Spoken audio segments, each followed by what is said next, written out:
girl Jen checking in. It's your boy T Double, man. Welcome back. Welcome back. Welcome back. Welcome back. Welcome. Listen, yeah. Period. What he Episode said. 12 is where We didn't ran out of fingers, bro. or is this 11, 12? This twin, I I know just you done lost losing count count. just because we just putting in work. You know what I'm saying? Yeah, just big ups to us for that, man. You know what I'm saying? Big ups to y'all for tuning in, What up, for Joe? being here. You know what I'm saying? Y'all For the goats, but shooting in the not gym. in the demonic way. We'll talk about that later. Y'all are the greatest, For and shooting in the gym. I love y'all. Yep. I love y'all for shooting in the gym with us. It's really nothing you can do about it. I love you, and nothing you can do about it. Okay. So, yes, girl. The what with the hood twist though. You know what I'm saying? Is that did you used to watch that show? What's Welcome that? back, Carter. I've never seen that. I got that welcome back from Mace. That was my I thought you did. yeah, But I was just I was a messing. big Mace fan back then when he came out with that album. I was. And that was like my favorite song on the album. And when I say I literally played it, I played it and I played it, I played it, I ran it. I was just running with it. You know what I'm saying? Okay. That was the one they had the little Harlem Shake. It's funny something because you have that little drawl, kind of like how Mace talk. No, I don't think I'll. Well, It's not that. yeah, It's right. not as deep as his, but is yeah, bad. His is like you lazy very talking, laid back yeah. like him. Dang, That's I my should have got boy. some tissue. I'm finna be snotty nose in a minute. Oh my god, you're gonna be all right. Just use what's there and then get I'm that finna later. get some paper towel. Right, it's a bunch of paper towel in there. Wow, Oh, yeah. but that's gonna make my nose hurt. I'm tired of complaining at this point. But yeah, I got that from Mace. That was my song back then. That was my album back then. That was my thing. So you know, yeah, that's where that came from. But on today's episode, you know, guys, it's a lot for you. Don't forget, this happens to be the last episode of the month. Get those comments in. Yes. Because we have to go over. What is it? 2 more days in the month left. Yeah, right. So we have to do our part, but you guys got to do your part. You know, get those comments in. You know, to the best comment. And that's what happens. Anything that came on nigga now. Girl, I used to love MASH. So you ain't got to tell me. I used to like fall off I used to like MASH a All right little now. bit. Radio was my boy on MASH because he was Oh funny. yeah.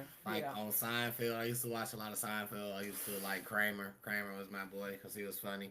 I ain't gonna say I used to watch a lot of Seinfeld. I watched a lot of few Seinfeld. episodes. No, I watched a lot. I didn't too Seinfeld much. was funny to me, hilarious. Yeah, it was all. I ain't gonna say hilarious. It was okay.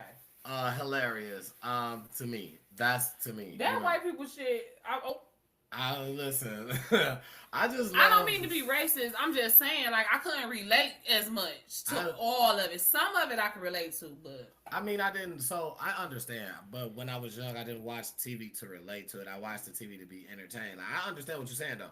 But what I honestly like, I watched that '70s show. I watched a bunch of TV, like a bunch of different stuff. You know what I'm saying? So it wasn't no. It wasn't a, you know, I couldn't do MASH. I used to love MASH. How you feel about Seinfeld is how I you was felt about about MASH. I will watch every once in a while because I'm up around this time, Yeah, and it's there's on. nothing else for me to really do. This is the channel that I can't find nothing else. And you know what I'm saying? It was kind of funny. One episode, radio was saying some stupid stuff. It was funny one time, and then I was like, I guess if I'm up, you know what I'm saying? I used to rather watch Cops than to watch MASH. Like, I mean, I love Cops too. But see, I think for me, I could relate to MASH because my mom was in the army. Understood. Now I understand that. Nah, that's So I guess I just used to imagine that it was my mom. She didn't. I mean, you know, MASH was out when I was little, as seasoned as I am. Yeah, MASH was out when I was a kid, so yeah, it was out for a minute. Yeah, it was the MASH thing. and Cheers was together for me. Cheers was my one. came in. Listen, you want to go where everybody knows your Starters is my Cheers. Listen, my boy in Cheers. And dang, it's a tie between Starters and Celebrity. I think Celebrity is my Cheers. Because they know my name. My boy in Cheers used to go in there. Norm. Yeah, and they had his beer ready. Yes. I'm talking about out of tall glass. My boy Norm drinking out one of these right here. Okay. Norm off one of these, man. Frosty. Get you one of these. It's Norm. I'm Norm. Yeah, troubles are all the same. You wanna go, but no, I'm gonna tell you what. None of that better than Married with Children for me. I understood. I'm with you. When I tell you, we in our house we used to love Married with Children so much that when my little brother was a baby, like an arm baby in the car seat, we would have to turn the TV down when Married with Children is about to come on because that initial. Remember when the waterfall and will come Absolutely. up and then make that's waking him up every time. He could be in a deep sleep when Married with Children come on. Stevie was waking up and started to cry and shit. Oh yeah, he wanted to see it. He wanted to be in front yes, of the TV. I love Al Bundy and Kelly Bundy and just the whole family. Man. Excuse me. Yeah, absolutely. You gotta. They put me in a mad of. Or should I say, Shameless put me in a man of like the modern day Bundys. Like they expanded on the Bundys with Shameless. I haven't seen. I don't know nothing about. I haven't seen. I don't know. Don't know it. Oh my God. So y'all already know we got to binge watch Shameless, and we gonna talk about it out here to see what he think about it. Cause if you know, you know. Yeah, I haven't. Leave a comment below if you watched Shameless, yes or no. Let me know, yes or no. Have you seen any episodes of Shameless? And if so, what did you think about it? Yeah. Who was your favorite character? Rated 1 to 10. Rated 1 to 10. Rated 1 to Don't 10. give him no spoilers for real. Don't tell him about it too much. Yeah, I just need to know how you feel about it. Right. Just rate it in the comments. Yeah, let me know what you think about it. Because me personally, I haven't seen it. Girl, he ain't seen a lot of shit. Hey, Lynn, love you, girl. Yeah, I haven't seen it. Girl, well, he ain't seen a lot of shit. Nah, we ain't gonna even take his black card because. No, let's get to it since we getting there. I don't know what's specifically labeled a black car movie. What's your black car movie list? Shameless ain't necessarily a black car movie though. No, I understand that, right? Okay. But since we getting there, right? You know what I'm saying? Yeah. My thing is, do I feel like I have seen every? No. Do I feel like I have seen a lot of? Yes. The thing is, what it comes down to is the most important ones. People be like, I know you seen this one, and I'm like, I mean, it's a good 20 for me. I feel like it's a good 20. Oh, see, Cass said Shameless is a 10. Okay. Frank and Debbie, they is my favorite too. Okay. I would have to say. I mean, cause I like Fiona, but I just wanted her to do so much different. I feel like Frank and Debbie was just what I expected. Like, you know what I'm saying? You didn't expect too much more about them. Okay, Lynn. So listen, you are like him, have not seen the show. Go Google it and watch it. And we're going to watch it together. Next week, we're going to come on here and talk about it. Hey, Mary. Yeah, love you, girl. I know nothing about it. We talking about Shameless.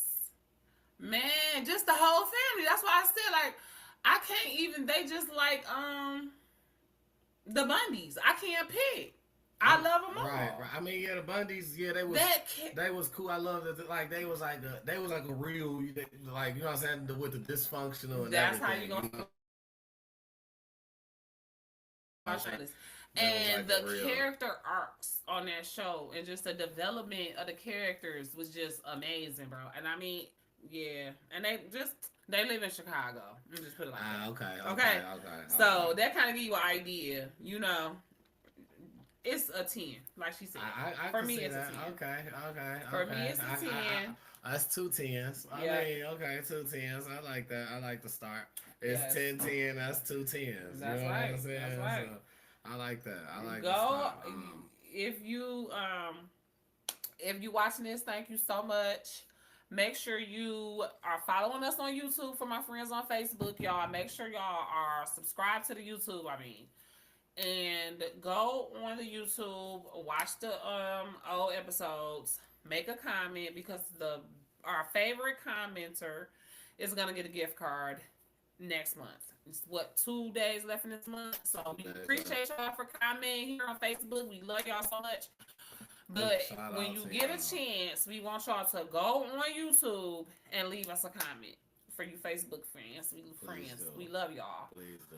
For those of you who watching the replay on YouTube, the live, whichever, YouTube comments get a gift card next month. Okay. Once you watch one episode of Shameless, you're going to be hooked. You're gonna binge it. Shameless was top 10 shows of the 2020s, late 2010s, whatever. Once you watch one episode of Time to Talk It Out, you're gonna be hooked. You're gonna want to binge. Absolutely. So just go ahead and subscribe. Absolutely. It's free. Please, you know what I'm saying? You know what I'm saying? It's free to share. It's free to comment. It's free you know what I'm saying? Just show love, support. You know what I'm saying? Subscribe, pass it on. Yeah. The next person may like it, even if you don't feel like you like it as much. The next person may do. Just share. You know what I'm saying? It don't hurt to share, and it's free. So you know, yes. On to moving right along. Moving right along. That's one of our moving right along songs. If you can't hear it, sorry to you. So we apologize for that. This week we have to start the show with a little pivot to, unfortunately, a bit of a sad note. Last week we told you about our Detroit baby, London Thomas. Unfortunately, she was found, and the outcome is not the way we would have liked. She very sad situation. is unalived. Yeah, very sad. Allegedly, probably by the boyfriend. He was the last one to have her. That's where the mama dropped her off at. Period. The mama or the sister or it's somebody it's dropped her off to his butt. Allegedly. It's a lot of different stories out right now. I love you, Lynn. I love you so much. It's just sad. It's sad. It's a sad story. It is. Like I literally felt a pain when I heard it on the news because I was so hoping that maybe she was somewhere just being grown. Maybe she had gotten into it with her family members or something like that. But baby girl was in a car or an SUV on the side of some lady's house for weeks. This is what I heard on the news today. Allegedly, right? Allegedly. Correct. Well, I mean, that's not allegedly. That's a fact that they found the car on the side of a single mother's house. Well, they did have two stories. And she was unalive. Right, that part, absolutely. That's a fact. That's not allegedly. Now, I'm not saying that the lady that lived in the house had nothing to do with it. That would be alleged. You know what I mean? But the fact that they found it on the side of her house, that's a fact, I believe. Allegedly. Right. Because I'm still going to try to protect our channel. But absolutely. You know what I'm saying? Like, all jokes aside, the baby was in Southfield or whatever. Yeah. And so she went from Inkster to Westland to Southfield. We know that much in the investigation. Just us internet sleuths can say that. Yeah. With the timeline that the news is giving us. Her people dropped her off in Inkster. Her phone pinged in Westland. She was found in Southfield. Bingo. Right. Correct. So, you know, anybody that have any information about what happened to her, if you've seen her that night, call Crime Stoppers. Yeah. Let's get these guys off the streets who are preying on these young girls and mistreating them. Yeah, it's got to stop. We got to put that to a stop somewhere. It's gotta be Listen, done as a whole. you feel like you know what I'm saying? I mean, what? It's bad enough you messing with a girl that's technically under 18. Now, let's be for real. We all know in Michigan the age of consent is 16. So 17, he wasn't going to jail. So what you unalive her for? She got dropped off to you. They obviously was cool right, with she it. obviously got What access you to come unalive to this you. baby for? Back and forth. You can't control yourself with a baby, a kid. You can't walk away from an argument with a child. It's bad enough you messing with her. It's just not enough. It just seems like it's not enough for you. You just gotta take advantage. You already got that advantage. That's unrealistic though, Lynn. Not enough. Like that's unrealistic. And I understand where you coming from, especially us being kind of old school, but that's unrealistic. She wasn't about to be at home, and she didn't have to be at home. She should have been safe wherever her people dropped her off at, especially because you know that if her people dropped her off there, her people thought she was gonna be safe there. Her people thought they could trust this person. Yeah. We already know May, December relationships happen all the time. And most of the time it's females dating older guys. First of all, females mature way faster than guys. So let's just be realistic. The age of consent is 16. The girl was 17. The mama took her over there, so the mama obviously had an understanding with her daughter, and the sister, the mama, whatever. Right. Somebody that she knew and trusted took her over there. Because at first they said the mama, I could have sworn. They did. They said both. Okay. They said both. So maybe they was in the car together. The mama and the sister was in the car together and dropped her off. The sister might have been driving, but the mama knew exactly where she was. Is my point, and I feel like there's nothing wrong with that. Because at the end of the day, the mama knew exactly who and where to go look for her baby. Her baby didn't have to lie to her. Her baby didn't have to hide nothing from her. Her baby felt comfortable to let her mama know exactly who she was talking to. There's nothing wrong with that until we're talking about the age difference. Excuse me. Then that's where the problem comes in for me. I'm not world's greatest parent. I'm not saying that. My opinion is, personally, now, if that's what you're doing, if you're talking to him and you lying about how old he is, whatever, now, okay, then that's different. But if he's that age and you're talking of that age, I'm gonna tell you that's something you shouldn't be doing. You should be probably talking to somebody around your age. I'm not gonna tell you no, but if that's what you're doing, I'm not taking you to this person. 17-year-old girls don't want to talk to guys their age. Is that guys their age is immature. Okay. They don't got no money. They want to sit up and play basketball games on the internet and play games on the internet and shit all day. 17-year-old girls don't want to talk to 17-year-old boys, and they're not going to. That's not even realistic. It ain't been that way for 50 years. That's what creates the problem. Not necessarily. Because it's supposed to be okay for you to step out and go say, because he playing games and doing that's this, what I'm saying. I should be able to talk to somebody 7-8 years older than me. That's not even that much older. That's barely. They damn near on the same mental. When you older. They damn near on the same mental capacity. A 23-year-old young man is immature as fuck. He ain't much more mature than a 17-year-old. Period. But then he nasty mental capacity. Oh, it's cool because but then he trifling for talking to her though. Listen, I did not say that. I didn't say that. I understand that. I didn't say that. Where's the winning I didn't say that. You say what? Where's the winning situation? I'm not understanding. The 17 is damn near grown. I could see if she was 13. It's a big difference. You know how much kids and teenagers mature in that age. So take it back just 1 year then. For girls 16 and boys. 16 or 22. It's cool because now she's 16. That's only 1 year before. She's still young. In the eyes of the law, it's cool. No, it's not. And it's yes, it is. 16 is the age of consent. 16 and like 16 is the age of consent. Something like that. It's down to the T. I don't know all that, but all I know is 16 is the age of consent. To the T exactly. It's to the T exactly, not just soon as you turn 16. I'm not saying that it's preferable. No, I'm what not you're saying is okay. But it is okay. It's okay in the eyes of the law. So who am I to say it's not okay? And let me tell you, at 17, I was dating a man considerably older than 23. So damn near twice that age. The thing is so that don't make it cool. Because I didn't say it was cool. I'm saying it's better. This guy is much more closer to her maturity level and development level. First of all. And second of all, regardless to what it was, I'm saying it's cool because her mama didn't have to wonder where she was.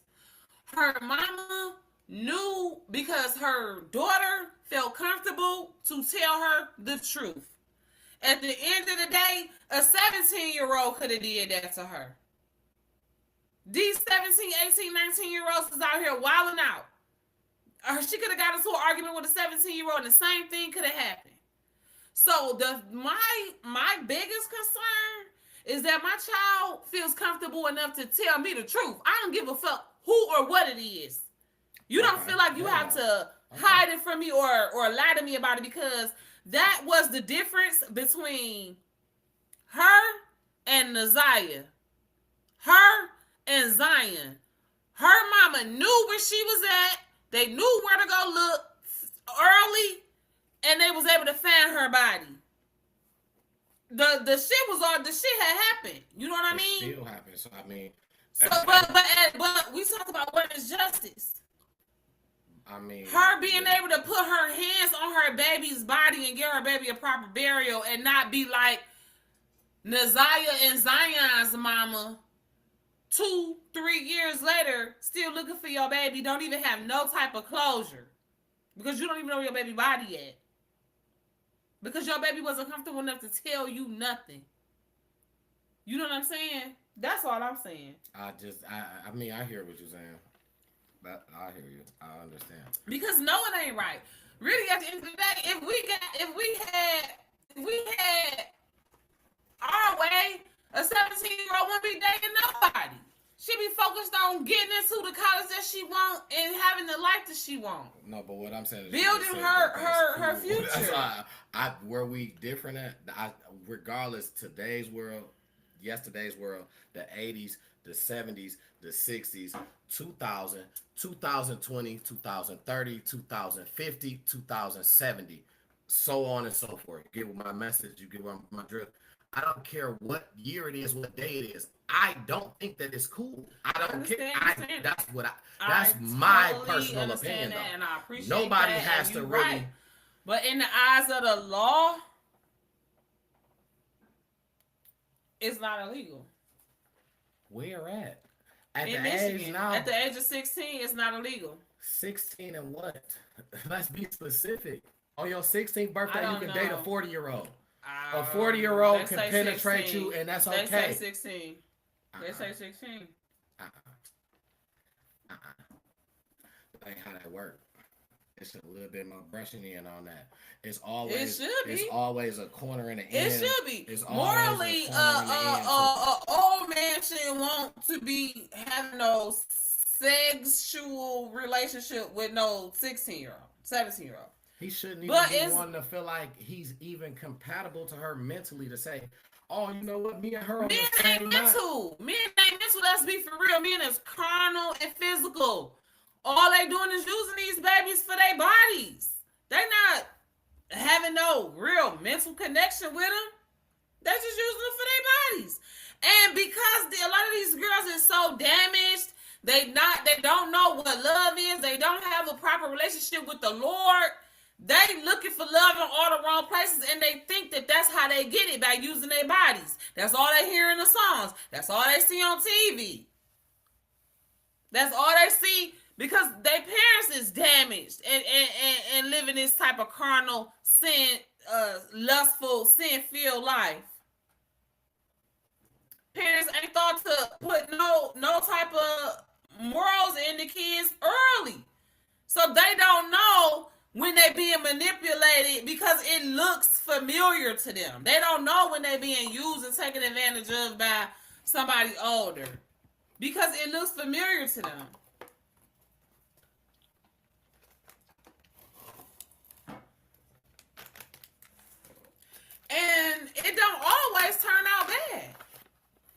Just saying.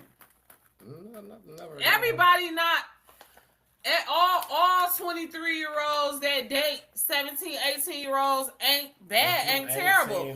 That's not that because that's not the same. How is that not? How is 17 different from 18? You 23 and you 16. And 23. You 23. But these people was 23 and 17. How's that different? You said you just turned 16, you legal. You just turned 16, you are not. You is legal to consent to on sex. Your 16th birthday. Man, whatever. You still 16. Okay, so it's 6 months later, you still 16? Right. Bingo. That is exactly correct. So tomato, what do it matter? At the age of 16, you're legally able to consent to sex. Bingo. And that's that. What are we, you know what I mean? What are we arguing? Semantics? To date 40-year-olds. I was 17 dating a 49-year-old. Shit. Fine. I ain't saying it was right. Okay. I didn't say it was okay. 16, it is what it was. The police couldn't do that's shit. What we said. It's okay. That's exactly what we're saying. The police couldn't do shit. No, what we're... I didn't say that was right. I'm telling you my truth. No, I understand. I'm saying right. I'm like, yeah. Because I ain't the only one. These niggas, when they young, they be dating old women. And when they old, they go, it's the same. Let's not pretend. Oh, ain't no pretending this one. I remember, God rest his soul. I knew a dude that when I was in middle school, he got his best friend auntie pregnant. 14. She was like 25. But that's right, is what I'm saying. No, it wasn't right. I'm still gonna say he was 14. That I would say. He wasn't 16 or 17. He was 14. He was fresh out of 8th grade. I'm still gonna say that same thing that I would say, but then I don't. Right. Okay. No, say what you gonna say. I'm just saying I would say the same thing that I would say still. That would still be my same thing. That it ain't right. Right. Exactly. It's not. I didn't say it was right. I'm just saying it's better. 23 is better than 49. They're closer in maturity level. I'm just saying. I mean, anything over... Boys mature 7 years behind girls. That's psychologically when you documented. 16, 17, anything over 20 is basically... that's cool, basically. Anything... the older, the better, basically. Is what it sounds like. In a way, Kai, you could say both. In this case, it definitely ended up in a bad situation. But I can think of a couple of times that I know of personally, from personal experience, that it didn't end up in a bad situation. You know what I'm saying? So that it depends on who you dealing with. Period. And like I said in my other video, how involved is the parent? What is the kid, or because this is really not a kid, this is a young adult. How is the 17-year-old doing in school? Is they still taking care of all their business? Is they still, flourishing and focusing? Or is this person a distraction, messing up their life? Or is they setting them up? You never know. I mean, I know a whole lot of situations where dudes that came and saved the females from terrible situations where they getting molested by their mama boyfriend. Shit like that. 17, that's damn near grown.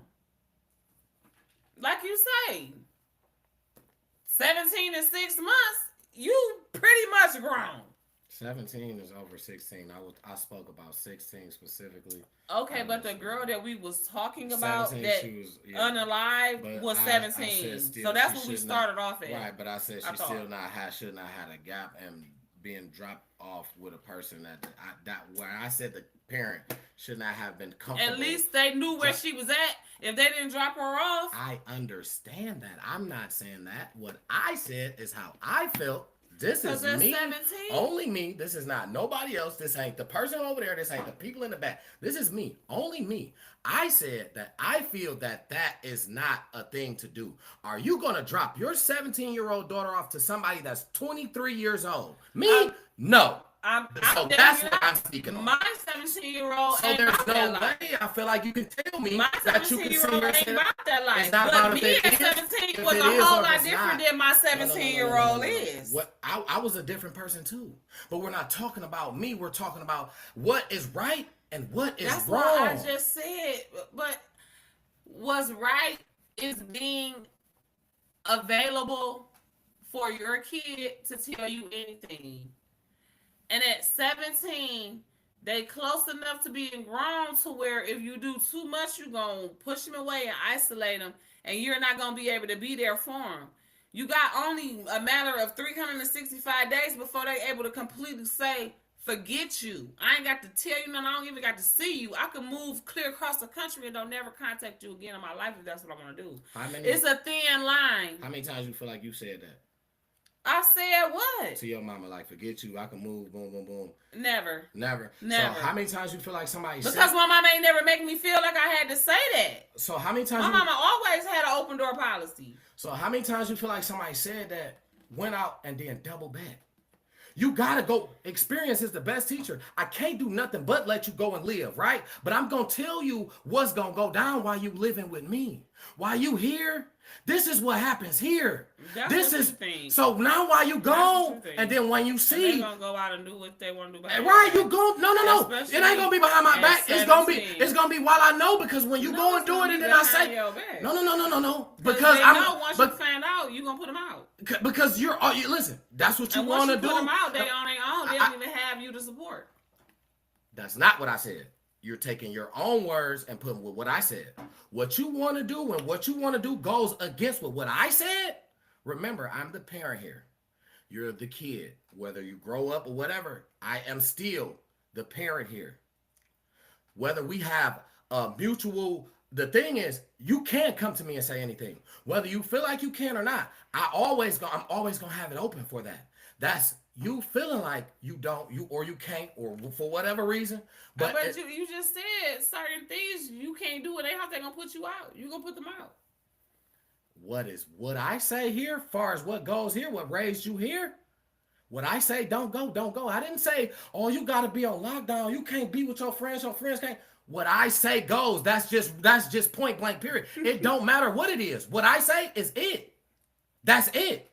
Once you start going against what I say, you have a grown enough mind to say you can do what you want to do. You have a grown enough mind to say, all right, now let me see you go and do it by yourself. What's gonna happen? They're gonna go right with that. That's it. And what's gonna happen? While I'm watching you do it, guess what's gonna happen? During the times you gotta double back. He gonna control. You gotta double back. Because what happened? You get tired of it, right?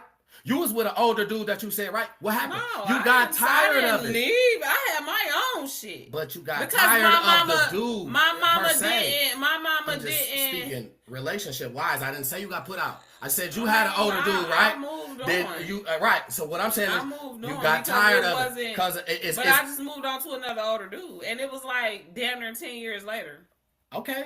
It's a double back around. I didn't have to double back nothing. You didn't have. I had my own shit. He had set me up in my own shit. Never mind. It's not your situation. Right. You're not Don't understanding. Don't speak on me. You're not understanding. Because mad is crazy. Okay. You're right. If you speak on mad, you're going to be mad. That's not what I said. I would never be mad. What I want. No, I'm just saying. Because I would never be mad. Because what I'm saying is. You're going to be mad at the guy, at the situation, and how it went as far as with a young girl. And I'm just saying. I will, because I'm listening like any other situation. But my thing is that I'm not about to sit here and say what I'm saying about you. I didn't say your situation. I spoke on the relationship part because you were talking about an older guy, but you just spoke on the situation saying, oh, but the older guy's gonna take care of her. She gonna run straight to him, and he gonna take care of her. I didn't say he was gonna take care of her. Oh man! I said he gonna go live with her.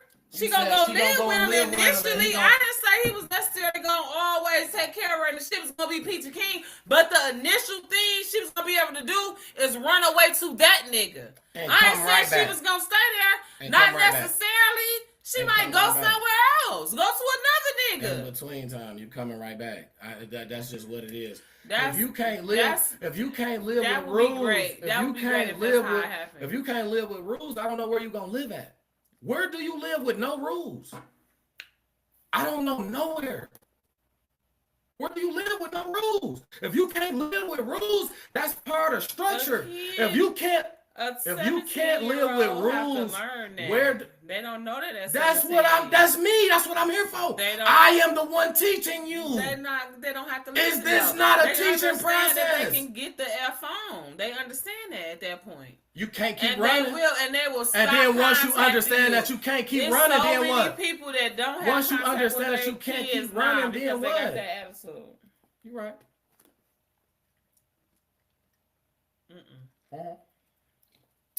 You're absolutely correct.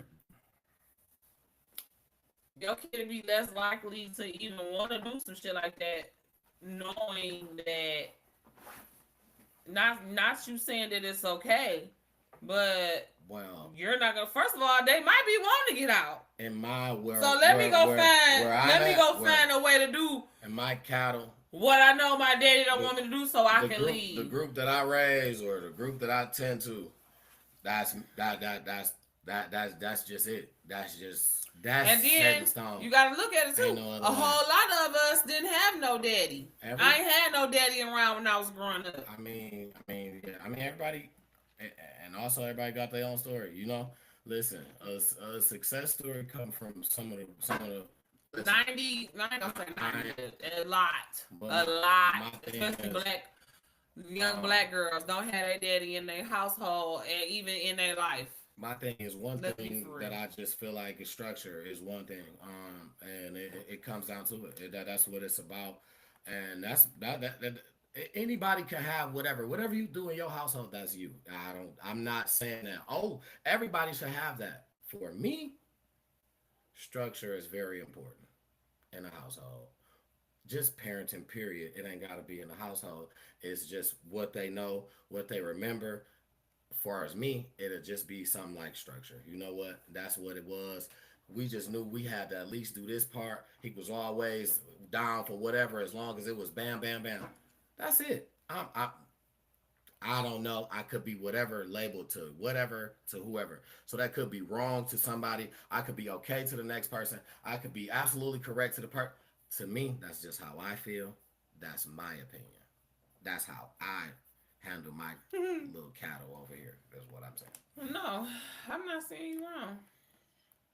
I'm not saying it's right. It is. I'm saying it is. You know, the law, and it's reasons why the law is set up that way. That's all I'm saying. Let's before I forget. So unfortunately, London was found. They had a candlelight for her. I think tonight. So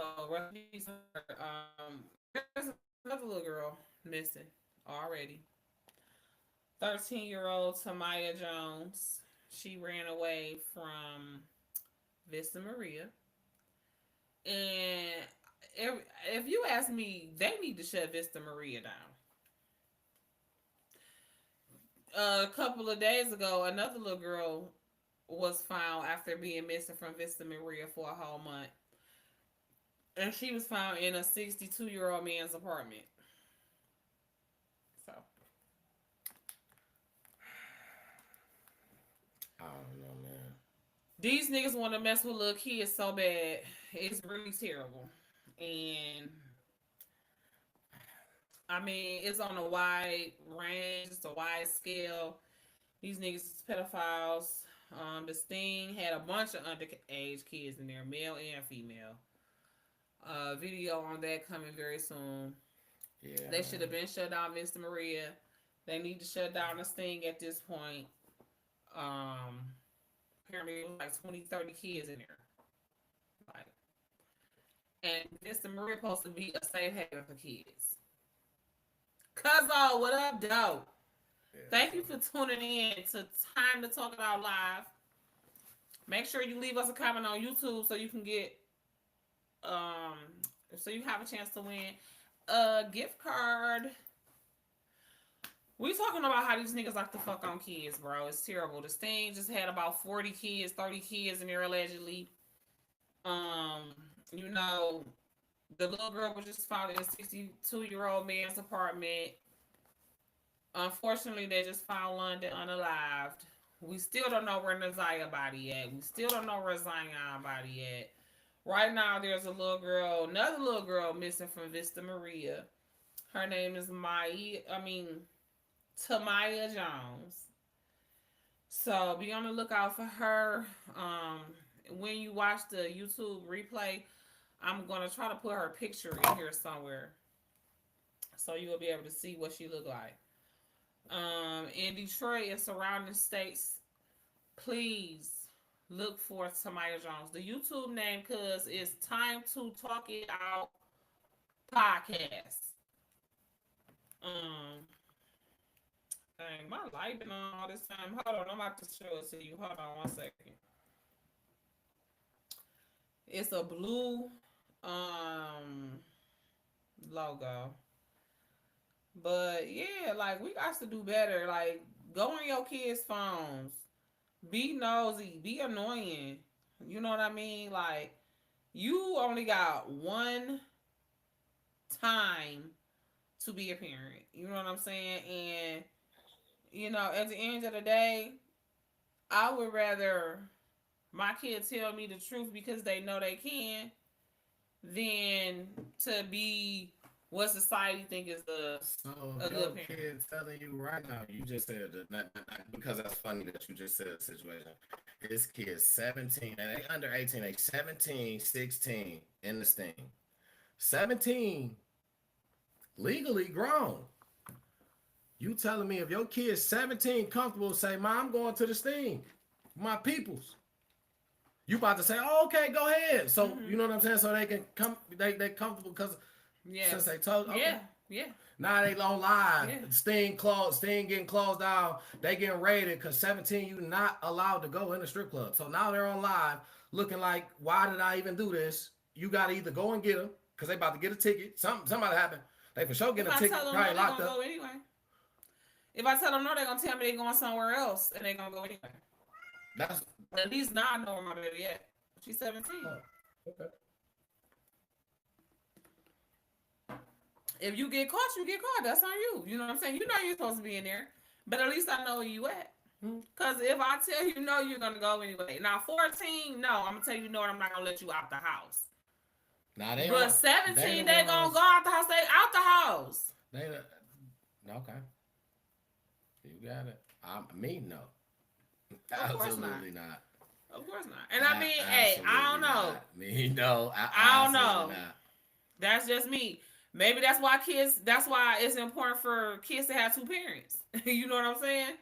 Because if I had a husband or if her daddy was right there, I couldn't overpower what he say. If he say no, you can't go. You got to stay here. Can't go nowhere. Because if you go anywhere, you probably going to lie and tell me you went somewhere else and go to the scene. So now you got to stay in the house. But me, I'm going to say, go ahead. I know, be here at this certain time. Just because you want to sting don't mean you can stay till 2. Be your ass back here at midnight. That don't mean that they gonna stay in the club. We just said how older motherfuckers is trying to walk away with young girls. You know what I'm saying? They can do that anywhere. And that's if you don't have, no, it's really not. If you don't have an open line of communication with your kid, you're not gonna know where they're at. You're not even. So if they take them from anywhere, you're not gonna even know where to start looking. So your kid asking you, and you saying no, is you not having an open line? We ain't got an open line because I didn't agree with what you asking. That's why I said it depends on how old they are.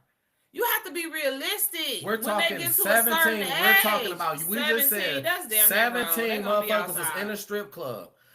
This thing is about to you just said it need to be shut down because they let kids in there. So I mean, I don't know. I can't speak for everybody. I can't. I'm just saying. Gratefully, that's why I got the right daughter and my daughter got the right mom. I'm not asking my daughter for everybody else. That type of shit. So this is the thing. But if she did, I would not be like, no. All right, I'm only asking for your opinion. That's it. And that's probably why my daughter don't want to do that type of shit. Because I would be like, no. A kid who mama like, no, they can't wait to do some shit like that because it's taboo. They can't do it. They you know what I'm saying? So I don't know. It is what it is. I'm just saying. Yeah, I feel like that's a large step to take. I A just whole feel lot like of I wouldn't. I didn't get picked up by grown men in high. What else I did? In 12th grade.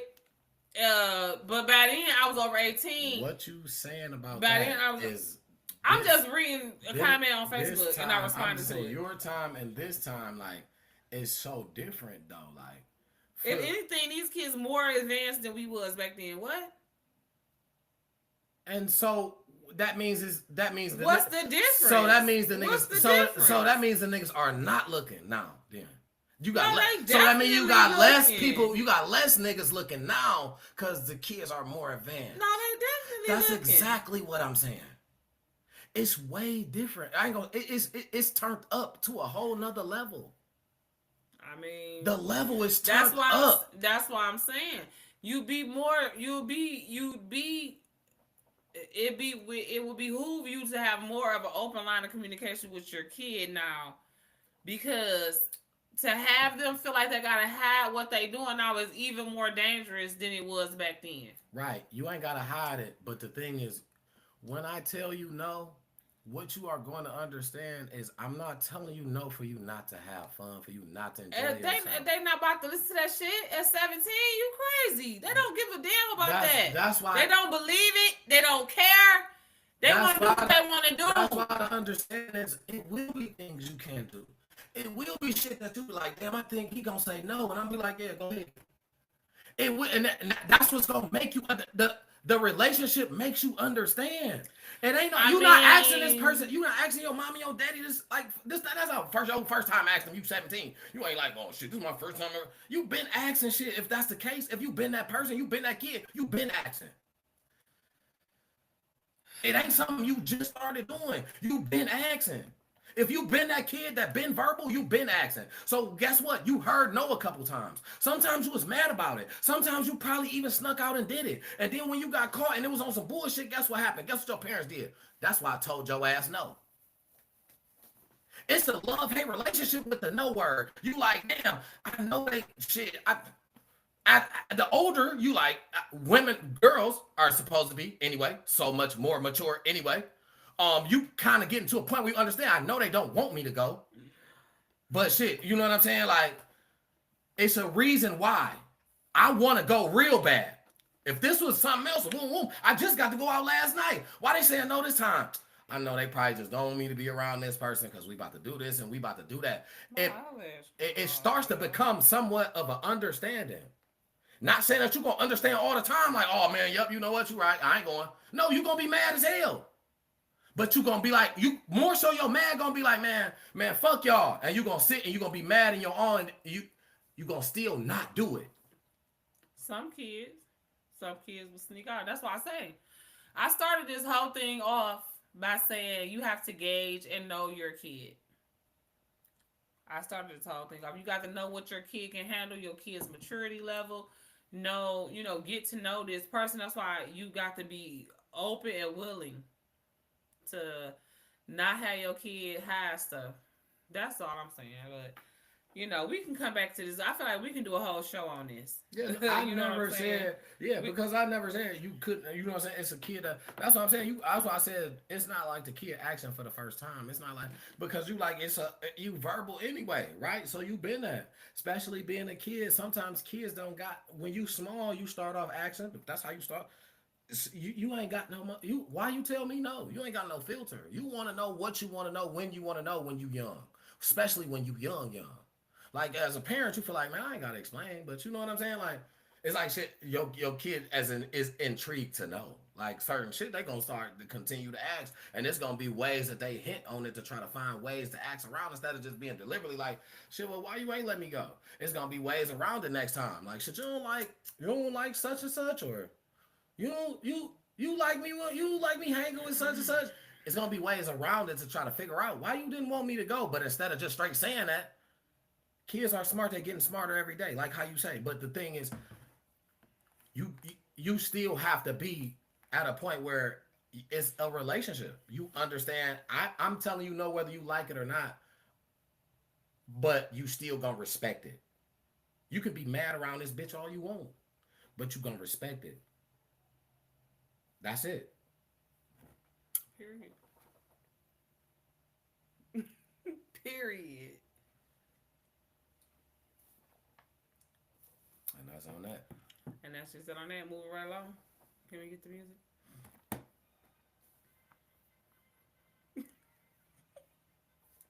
Moving right along. So your boy Shannon Sharp stepped down from ESPN after a second person came out with a allegation or whatever. Kanye apparently was slobbing on knobs until he was 14. And it sounded like he was enjoying it to me. It sounded like he missed it. And I mean, I can understand. Somebody said something. Actually, somebody said something that stood out to me about that situation. Kanye is not getting enough attention. He had numerous amount of stunts before then that just didn't get him attention. He got his girl pull up naked at the thing. Then they wore some stupid balloon suits somewhere else. Then he went with the other DJ Academics with the black KKK thing on. It was supposed to be a black version of it. And it's just like he wasn't getting enough attention, and now you comes out and says you was giving fellatio to your cousin from 6 to 14. At like 8 years or something. Like, you knew what you were doing. By the time you was 14, you for sure know. Yeah. By the time you was like 11. At least 10, 11, yeah, at least. Damn, I'm sorry. 10, 11 at least. I've been waiting on you to pass because I can't reach the excuses. Oh no. Of the competent. Okay, tell me where they at that I can reach. Tell me where they at. Tell me where they at that I can reach. Tell me where they at that I can reach. In a word of exactness and dependability. Okay. You can read. You can't reach over me. You gotta. You scared of me now? Oh my God, scared? You right here? What you mean? We glued together. How I'm scared of you? We glued. I'm scared. What you talking about? Shorty tweaking. But anyway, the Shannon Sharp deal. You know what? And that's what I said when they said anything about offering money, and I felt like anybody who offers money on a situation, because ain't no 10 million. Kanye's his worst enemy. I'm so over him. Like, go lay on a therapist couch and just stay there for a long time. Help. He need help. He need a good woman for real though. He should never left Amber Rose. Please I wish get help. They would stay together. Sadie's. I mean. Kanye, please get help. Dog. I mean. I want Kanye to get some help. Move. That's what I want Kanye to do. He really needs it mentally. He's been going through a lot. I'm not saying, you know what I'm saying? He's been going through a lot for a long time. Stop sneezing. He come over here. Losing your mother is something real big. I was just about to say and that. I feel like what's eating him up too is I feel like he got something to do with that. And that's what he really don't want to say to nobody. This is my opinion. He said that? Yes. Okay. I don't know. Okay, yes. I missed that part. Yes, I feel like that's what's doing him. Life is getting you because of that. That's what life is getting you for. And it's like mentally you through. You don't know. You know what I'm saying? Like, I feel like can't no money, can't no nothing change. You know what I'm saying? How you feel after feeling like you are the reason for it. You know what I'm saying? After losing your mama, can't no money bring that back. Can't no nothing, like, can't no money change that. If you the reason that she gone and it was for this money, it make you don't even want the money for real. You know what I'm saying? Like, it's just crazy that that's how they try to categorize. They can't control me. You get what I'm saying? I serve. My mom ain't here. My mama was sacrificed. You understand? Yeah. Michael Jordan. What about him? His daddy. Right now in Hollywood, a lot of people come up missing. He trying to tell on everybody now. Feels like it might be a lot of that. He trying to tell on everybody now. He telling on Jay-Z and them and all that. They can control Shaq. They can control James. They can control Jay-Z and Beyonce. Listen, Send none of some of that stuff you gotta listen to him on. He ain't lying about some of that. None of these people He ain't lying. listen to y'all. Listen, he ain't lying sometimes. Never killed no. He crazy, but he ain't lying sometimes. You know what I'm saying? He might tell you a story, but sometimes he ain't lying. I'm gonna tell you that, and that's what I feel. And I feel like the thing is because of the way he is, people don't listen to him. A lot of people. But I mean, that probably was just the vehicle. You know what I'm saying? That was just the vehicle that they used to take her out. But it was the blood, you know. And he going crazy. He one of them that whatever it is they do to like change you over or to like Okay, y'all. Yeah. it didn't work on him. You know, like I was looking at the death penalty, right? He got surgery, you saying? No, nah, we finna go into conspiracy theories now. You know, I think Kanye is a clone. But when I say clone, I don't mean clone like they killed him, made another human in a box or something like that. I mean, he is a different person. Just like when you are born again in Christ, you are a new person in the spirit. When you give yourself to the enemy, not even give yourself, when you get snatched, he could trick you. His thing is to steal, kill, and destroy. So he could manipulate you and trick you into coming over to his side. But once you over there, you a different person. Yeah. You know what I'm saying? Yeah, you in the same human body. Right. You ain't clone. They didn't remake you, but you're a different person. You a different person. So I believe that Kanye is a clone. Like he has been reborn in the enemy. But this is my thing. He didn't completely go over. Like he in limbo because he was so covered by the blood in a way in his mama's prayers and stuff like that, to where he refused to go all the way over. So I got a question for you now, because now that you say that makes a lot of sense. Hold on, here I go. I got a question. He refused to go all the way over. He refused to be completely controlled. So he like a robot with a kink. You know what I'm saying? And it's like they controlling him, but every so often he come back, almost like he like get out. You know what I'm saying? And every so often he come back up to the surface and say some shit, but it sounds so crazy because he cloned, allegedly. And y'all motherfuckers better not come for me because I'm coming for the blood of Jesus. You fuck with me, I want his favorite draw whole operation to be shut the fuck down.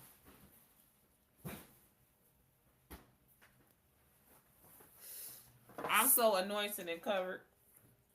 Yeah, Kanye, he got a problem. I feel like, he needs some help. Like I said, I just feel like, none of that. He just needs to get a lot of stuff off his mind, off his chest, because he's seen a lot. He been in the midst of a lot. He don't really know how to handle it. He don't know how to get it off. He don't, you know what I'm saying? It's a lot he got to say. You know what I'm saying? Because he was there for a lot. But, so my question is, since we talking about the clone thing, so what about Gucci Mane? I feel like that's the play. That's the overplay for the underlay.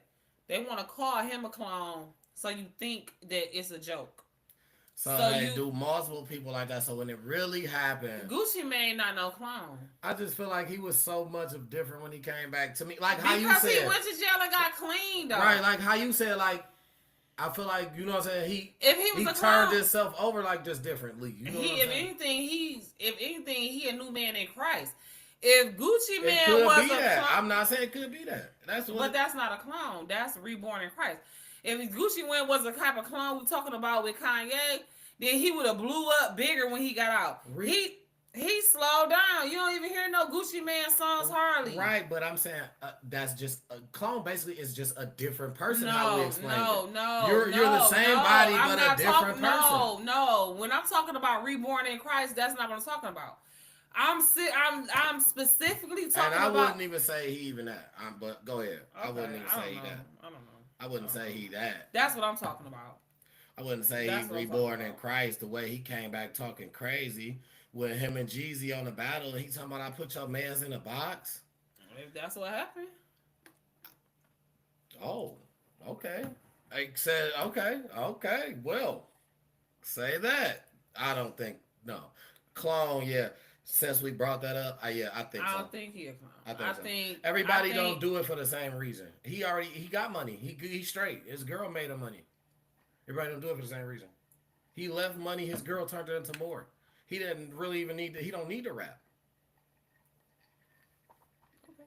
Okay. So you saying he a clone, but he did it and got out the game, but it was for the position. I feel like maybe it was just for a different reason other than the fame part of it. You know, some people like I feel like in the Kanye part, he probably did it for the fame part because he wasn't nobody. Like the position in life, like the money. Basically, right. He probably grabbed another aspect of it. I don't think Gucci clone. I think that was a plant. I believe they planted him and start talking that clone shit on him, so people could think that it's real, but not really look at the real clones. Jay-Z, Beyonce, they asses is clones, aka witches. I don't know. Jamie Foxx. I don't think he a clone no more either. I think that's another plant. I think that's another one who they wanted you to think is a clone, but he's not. He's not. After I seen that special, I don't think he is. I think that's what they wanted you to think, so to throw you off of the real ones. I didn't think he was neither. I don't think he is. I thought he was at first. When he wasn't talking, I thought they was probably doing something to him. But he just got sick. I believe what he said on that show. That's what I thought from the beginning because he was coming back from almost death. Like, you know what I'm saying? But at first, we didn't know what was going on, and he wasn't saying what happened. No, his people wasn't giving us no information. And Jamie Foxx is a Sagittarius. Jamie Foxx is very vocal. You know what I'm saying? He is, but that don't mean his people is. That's what I'm saying, though. But we didn't even understand that he was incapacitated to not talk like that. They wasn't giving us nothing. So we figure if he was well enough, he would be telling us at least something. He gonna say something. He gonna at least say something to ease our mind, but he wasn't saying nothing. He couldn't. He ain't had a wheel. He ain't had so, but as you see, soon as he could say something, he said something. He addressed all that. He did all special. I didn't think he was a clone from the time that they were saying that. And I didn't think he was one. I ain't gonna lie. I did think the Gucci Man. I did because I feel like he's just a different person to me. And I, as far as not even a fan. I mean, but how long he went to prison though? He might have went in there and actually Dog said he was high every day when he was out in the real world. That's what I'm saying. He went in there and actually rehabilitated himself. That's all. My uncle a different person right now. My uncle that used to get high, now he's sober as hell. Man, I'm telling you, I never thought my uncle was gonna stop drinking like he drank. I felt like I never even and smoke. I never. It wasn't none of our business the same way we didn't know Chadwick was sick until he passed. I see like the clone shit. Like I didn't even never even look at it as that. I really was like they recreating motherfuckers. I literally was like, what you see on movies thinking. That was in my mind. Like, oh, at first I was until Holy Spirit gave me what I just told you. Until today, I really never thought about it like that. I always thought like, damn, they really just remaking the motherfucker and trying to take their memory and then put it and steal it in the motherfucker. Think about it. If you remake your mind, will, and emotion, your soul, you clone a person's soul, not their body. Yeah, I believe Gucci Man just went in jail and actually did the rehabilitation. That's possible. And he, like you said, he knew he had a good woman to come out too that was doubling his money. He didn't have to do the stuff he was doing no more. I mean, whether he knew it or not, him to come out sober. Whether he knew it or not, She was on that shit. I'm pretty sure he knew. I'm pretty After sure they a was while, in constant contact. I feel like That was in constant But I contact. mean, before you go, it ain't something that you just be like, damn. You like I You want to can see a bitch holding it down when you out here. You like I want to make sure she's straight. You ain't like damn. You know what I'm saying? Like I don't. You know what I'm saying? I want to make it so you good. You ain't got to worry about shit while I'm gone. Don't worry about shit. I ain't expecting you to take this shit and do a hustle with this shit, and then I'll come back and it's like I left you a couple meals, so you good. So now I'm about to come back and grind. So now I'm about to get it back. I ain't expecting to jump back, and it's like, wait a minute, my couple meal I love. You just worked and turned that into what? Wait, you know what I'm saying? It's not, it ain't like it ain't like you saying it ain't like you saying I don't want you to do it, but it's like saying I know I'm about to be gone. I at least want you to be comfortable right here until I get back. So here, take all this shit, do what you got to do. You know what I'm saying? Just be straight. You know what I'm saying? Till I come back, type shit. And that shit came on some. She turned that shit into some more money type shit, and it was like, damn, like, yeah, you got a real one. You feel me? And on some shit like that, you can't really, you can't beat that. That's some of the best of the best. Like no faking. You know what I'm saying? Yeah, you can't go. What's her name, man? Shout out to her, Keisha Kayor, or shout out to Shorty, man, because that's some real shit right there. Motherfucker go away for some years in prison, and you leave your lady some money, and the money that you left her, she turned it into some more money when you got back. That's some real shit. That right there, that's, listen, man, she a real one for that. And yeah, so the clone shit, I don't even know nobody else I would even think that would even be clone that I would think, because like I said, I never thought of it how she explained it. Right, people grow up and change, that's possible. You know what I'm saying? Um it's just traits of people, you know. And I guess he still got the same traits because he still did, like I said, he came back and did the verses where he talking about I put your mans in a box and this and that. You know what I'm saying? So I guess he still do got some of the same traits, you know. But and then that little time where you sit down for so long, I guess it do kind of leave holes in your memory because you start to think about shit. But then when you get out and you start to make a new memory, certain shit just be kind of lapsed to you. It's hard to explain, but I've been there, so I kind of know what it is. I kind of know what it means. Certain shit be hard to remember. After you sit down for so long, you got a certain routine for so long of sitting in the box. So certain shit do get hard to remember. So I could see if he got struggles kind of remembering shit. I could see that. So that's possible. That's definitely a thing. So like I said, the clown shit, I can't even think of nobody else who I would even think that would be, or nobody else who I even heard of. Possibly that was clown, but since we was running down that aisle, I just wanted to know how everybody feel. Do y'all got anybody that y'all think is clown? Drop a comment. Leave a comment. If you think somebody The was best clown. comment of April is getting a gift card. Okay. Whoa. Y'all gotta drop some good ones. Drop some hot shit, man. I trust y'all. Y'all gonna come with some good shit. Drop some hot shit, man. Okay, so I got two more things I'm gonna talk about. But I wanna give you the floor for a second because I feel like I've been talking too much. Oh no, you know, that's it. Well, I don't. Well, one thing I really wanted to touch for sure was, you know, as you know, past weekend was the draft. Oh my God! Thank you. One thing I do want to touch for sure is Shedeur Sanders' situation. I love Dion. I love what he does for his kids. I love what he does for programs. Period. In general, for just kids in general, what he do is amazing.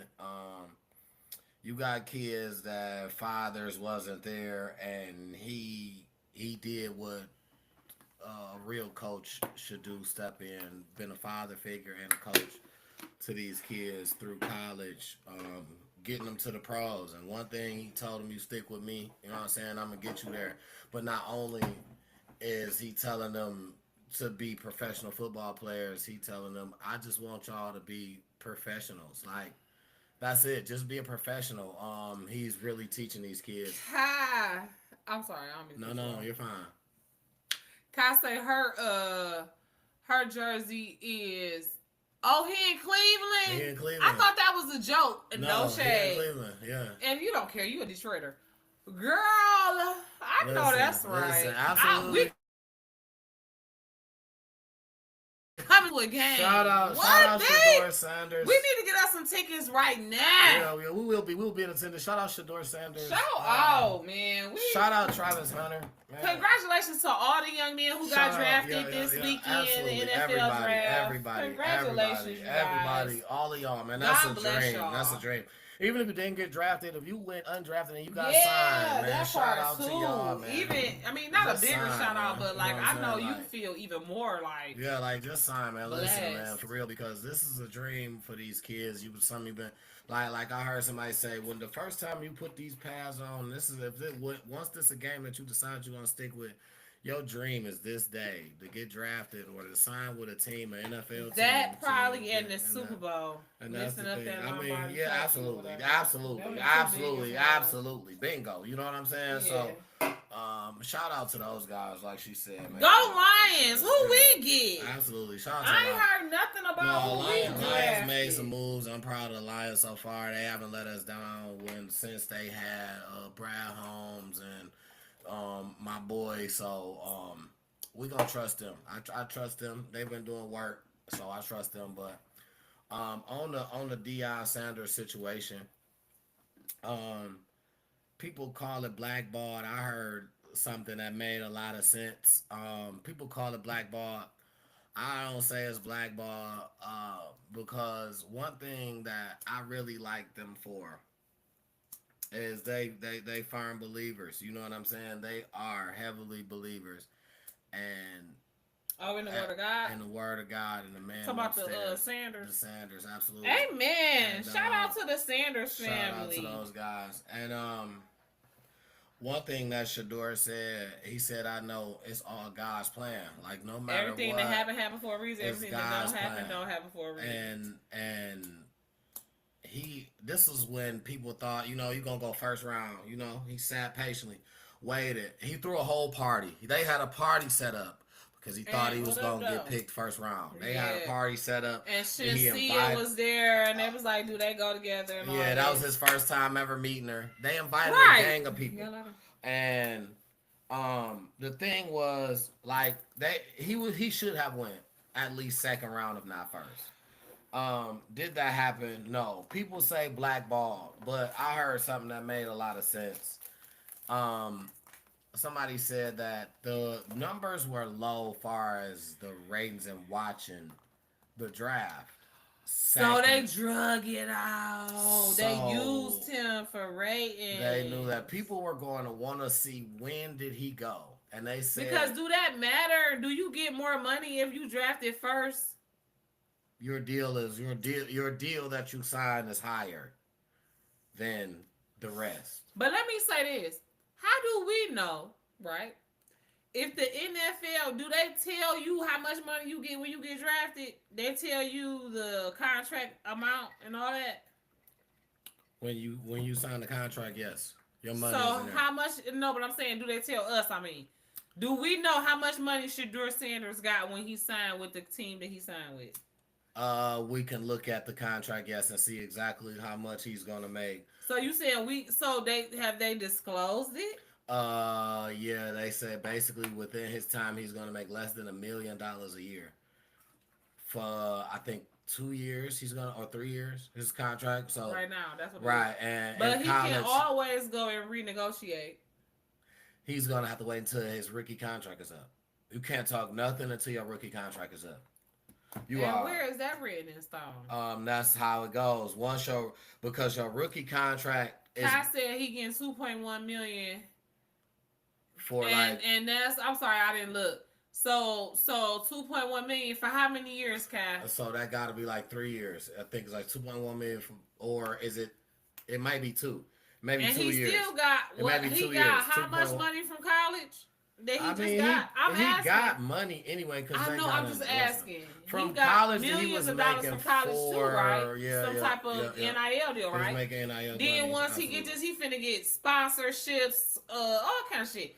Man, he got bread. He's straight. And then, you got to go. Go from right in here. I'm gonna start sneezing. At his party, he had a Louis bag, see-through bag full of money. But yeah, full of money. Yep, it's less than his NIL, which is 4.6, absolutely. And the thing is, he would have made more money if he would have stayed in college. He had more eligibility in college. So he could have stayed back and played, and he would have made more money on NIL. So how long did he play for college? He played 2 years Jackson State, 2 years in Colorado. So he played 4 years already. But he still have eligibility. How long he supposed to stay in college? Damn. JUCO don't count as. So that was JUCO? I mean, not JUCO. That was HBCU. But somehow he still has, I think, 1 whole year he could still play. He could still play another whole year. He could be a 5th-year senior. He don't want to do that. He don't want that. That's not a good look. He don't want to. I mean, not a good look. It would. It only thing is, it probably wouldn't have been why, because it's probably going to be more quarterbacks coming out next year. It's going to be harder. You have to put up good stats. You could play. Yeah, you could play 5th-year senior, so you can play up to 5. So you have to put up. He put up good stats, but the thing is, you got good quarterbacks still coming. Michigan just signed a 5-star from Detroit. Shout out my boy Bryce Underwood. From Loyola. No, Bryce Underwood from he went to Belleville. Shout out my boy Bryce, man. Oh yeah, because that boy from Loyola went to the Steelers. Oh yeah, you talking about got drafted? Yeah, I think 6 players that played in Detroit got drafted. You know what I'm saying? Played Detroit. So shout out to those guys. Again, man. Listen, that's a big move, and it's just big move. Shedeur, I think he did right by going now. He gonna play these little couple years, but he's gonna have to earn his spot, and I think he works hard enough to do that. Yeah, I mean, I feel like this.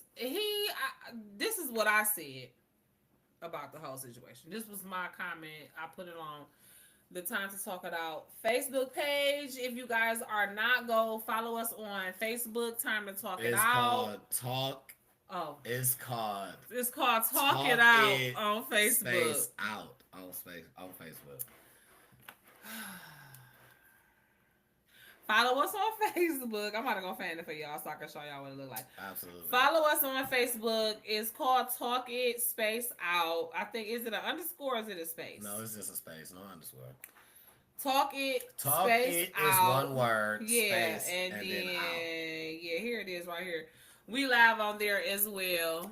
We live in there. You know what I'm saying? So at any time, if y'all want to tune in, you know, that's the place. If you're not already, follow us on Talk It Space Out on Facebook. What was I talking about Facebook about? Dang it, I just lost my thought. I don't remember, but I know. I just know big ups to Shedeur, man. Shiloh too. I can't leave him out. Shiloh. Big ups to Dion, man. The product that he's putting out. I had man. a good point. Big ups to Dion. If you remember what I was talking about, put a comment. Help me out. Sheesh. Auntie be smoking too much. Okay. But man, listen, man. Shout out to them, man, and then shout out to everybody else. You know what I'm saying? The kids up and coming in college, I want to see what they doing. I like to see the kids grow into the league. You know what I'm saying? So, these kids up and coming in college, man, it's about to be y'all turn. Get in that weight room, work out, practice y'all craft. We gonna get a banner. It's time to get better. We gonna get a banner to go right here, and when we go do our events, we gonna have a tablecloth. Yeah. Yes, sis, you right, and we own it. Absolutely. We got a studio that's under construction, so our studio is under construction. But I definitely wanted to touch the. I definitely wanted to touch that situation, the draft moment, because I didn't feel as though it was fair. I feel like they drugged that out because day two they said got the most views that it's ever gotten, and I feel like that's what they did it for. They did it for the numbers. Okay, I'm glad you got that now. They did that for the numbers. And I mean, it's not our business to worry about that part. But do we feel like he got played? Yes. I feel as such. Because I feel that plays with his money, but I feel like they didn't really worry about his money because he's already good, so he got a couple years. So, you know what I'm saying? So, um, that's just kind of, I guess, I don't know. I can't even say that's industry, but because I don't like it. But I guess that's just kind of how it goes. The stuff that you agree to, or the stuff that we settle for as people. I don't know if that was an agreement between them, that was a plan or what, but um, it was just something that happened and I didn't like it. You are looking for. Nothing. Oh, she doesn't know. Okay. I ain't looking for nothing. If I had to do, I had to do. Oh, okay. Sorry, you are looking for nothing. Okay. I have some other stuff that I actually. But I remember what I was going to talk about. Okay, so you remember. My opinion about the Shador Sanders situation. Okay. We want to hear that. And I had left a comment on our Talk It Out page on Facebook. And that's why I was looking it up. Right. You know, you could have went upstairs with that shit. You on some bullshit.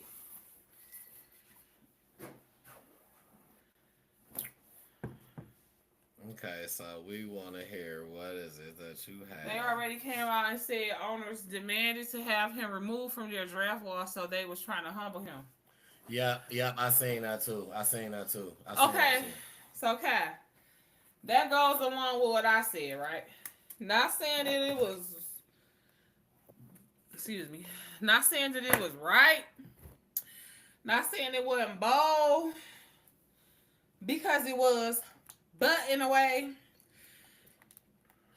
if you look at it from this point of view, I don't know, right? So this is what I said.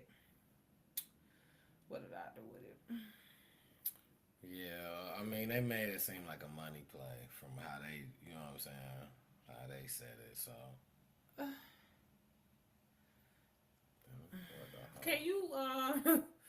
Can you look on there and see? Because I think it just might not be on there, but you probably can find it where I tried to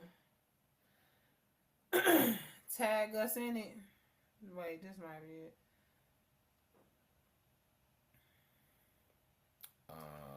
Where's mine? Oh, I gotta find. This is no. It ain't on there. Okay. Let me see. So I'm gonna just try to remember what I had wrote, because for whatever reason I can't find it. So it kind of goes along with what you said, Kai, what everybody been saying. They was trying to humble him, yeah. You know what I mean? They just like they tried to humble his daddy back when he tried to play baseball and football in one day.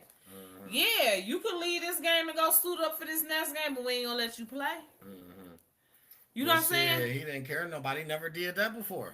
Yeah, just suiting up. Nobody never did. Yeah, he did care. They did a whole documentary about how he was mad as hell. He could say that. He wanted to play. He cared. He was mad as fuck. But honestly, he can say that. But honestly, how much of a factor was he in baseball? He wanted to just suit up to be able to say, I played both sports in the same wanted to day. be able to, because he didn't play. He only suited up for the second one. He didn't play. And that's the only reason he wanted to play. That's my thing. That's why he was still mad. And they humbled him, because you're not going to play. You can suit up all you want to, because I might not be able to stop you from doing that. but I can stop you from getting in the game. They humbled him. And I'm mad that he didn't learn his lesson from that and teach his son. To even if you had to just be humble a little bit until you got where you wanted to go, humble yourself to a little. Because here's the thing. Your attitude determines your altitude. I'm not saying his altitude, I'm not saying his talent didn't have him worthy of his altitude being through the roof. Right, right. But the humble and the meek, that's what will reap the biggest reward. Understood. That makes sense. And he was never. Not saying he not no believer. But he was never humble. At least a little bit. At least a little bit. You got to be at least a little bit. He was never. And that's what. And see, the and thing he his daddy's son. Well, no, I'm not talking about Shador. I'm talking about his daddy. His daddy was never. And that's what I'm saying. And his daddy didn't teach him a lesson. So that's that why he should. So he must not. Coming from him, he is a humble kid.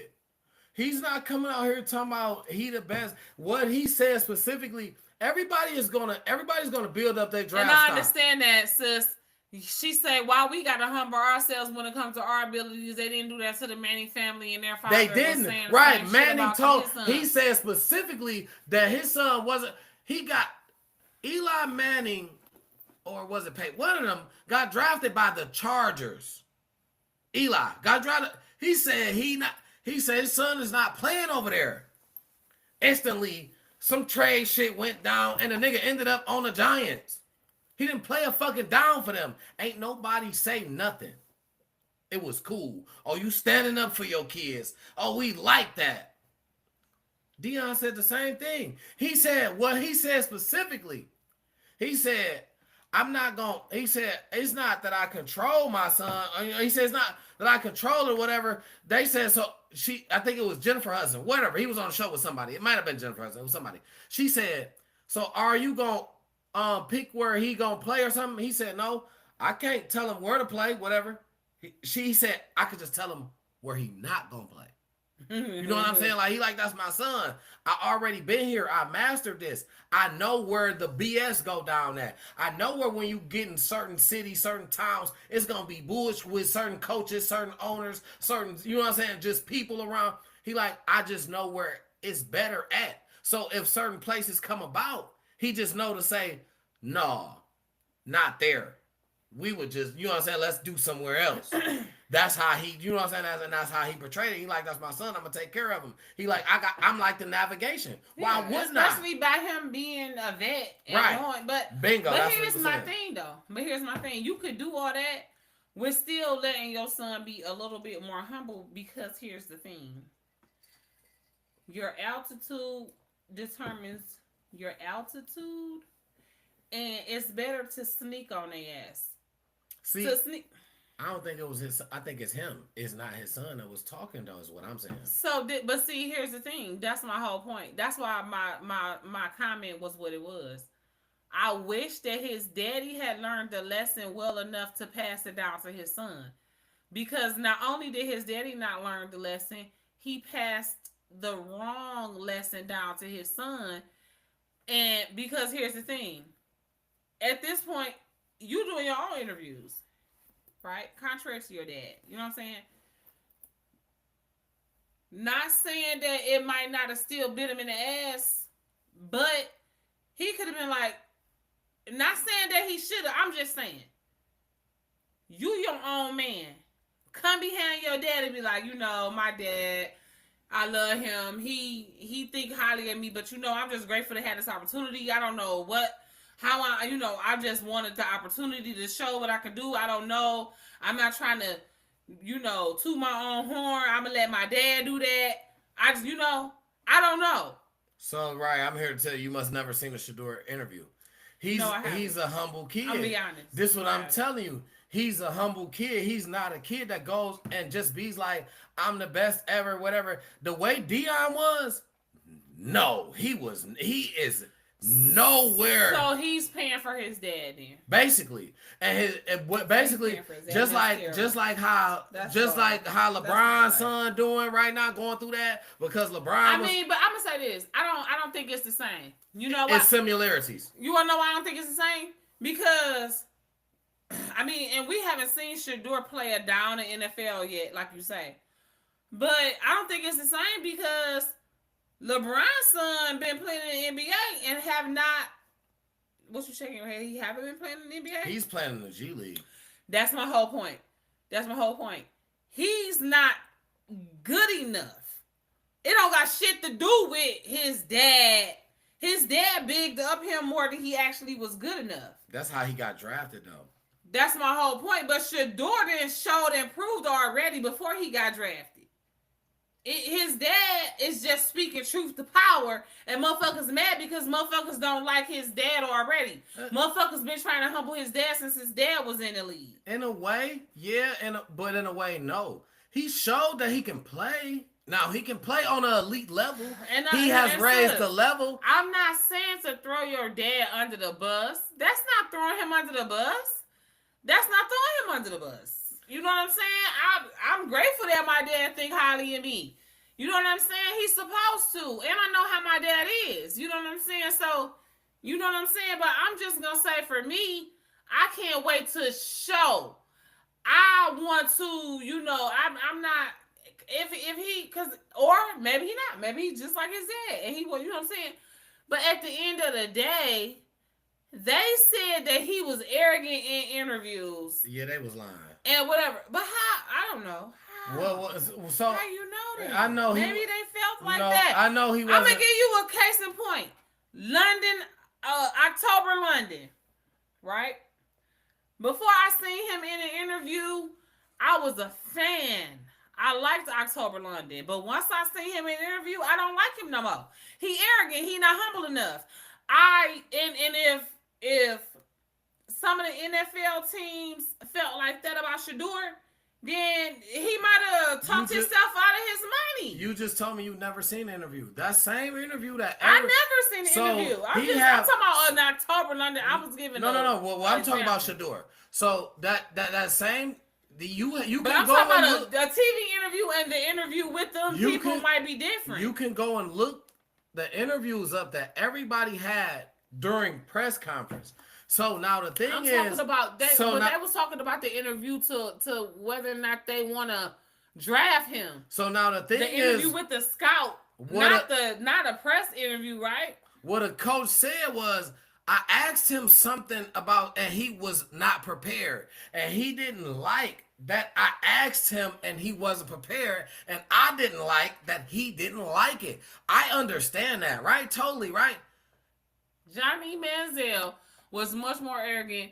Way more. Johnny Manziel was a cokehead. Johnny Manziel, listen, this is honest everything. Johnny Manziel got an interview and said, he did his shit. He said, that's why he said, y'all should give Reggie Bush his Heisman Trophy back because Johnny Manziel is this, Reggie Bush is that. They took Reggie Bush trophy because they said his Heisman Trophy, they took it from him because they said he accepted money from people. Johnny Manziel was taking money. He was signing jerseys. He was doing coke. He was drinking. He was coming to the games hungover, high, blew out. And the coach told him the first time he beat Bama. He beat a big team. He was blew out. Blew out. He beat him high. He beat him high, blew out, hungover, all that. The coach told him, you bet not come back and play another game if you ain't just like how you are right now. When he beat Bama, that was a big school. They praised him for getting high. He was doing cocaine. They praised him for that. He the one who said, y'all should give Reggie Bush his trophy back because of all the stuff that I did. Y'all just took it for take a couple dollars. I think y'all should give it back to him. Guess what? They gave Reggie Bush his Heisman Trophy back. Can you stop playing with me? And I like Reggie Bush. I'm so sad that he had to go through what he went through with KK. Not my guys, not my fave's niece KK, but Kim Kardashian. Yeah. Yeah, Reggie, that's my baby, man. Johnny Manziel, he was a whole story, man. Listen, man, it's a story about you got it so strong, it's crazy. I don't. What is it? I can't smell nothing but carbon freshener in there. Um, it's so strong. I don't even. But yeah, I just shout out to those guys, man. Yeah. That's a moment, for sure that that deserves to be shouted out. And Have some respect, Garfield. I'm a lady.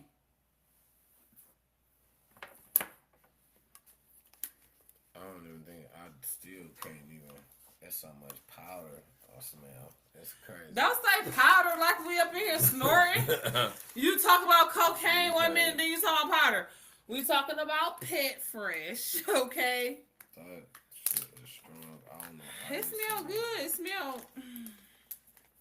Yeah. Yeah.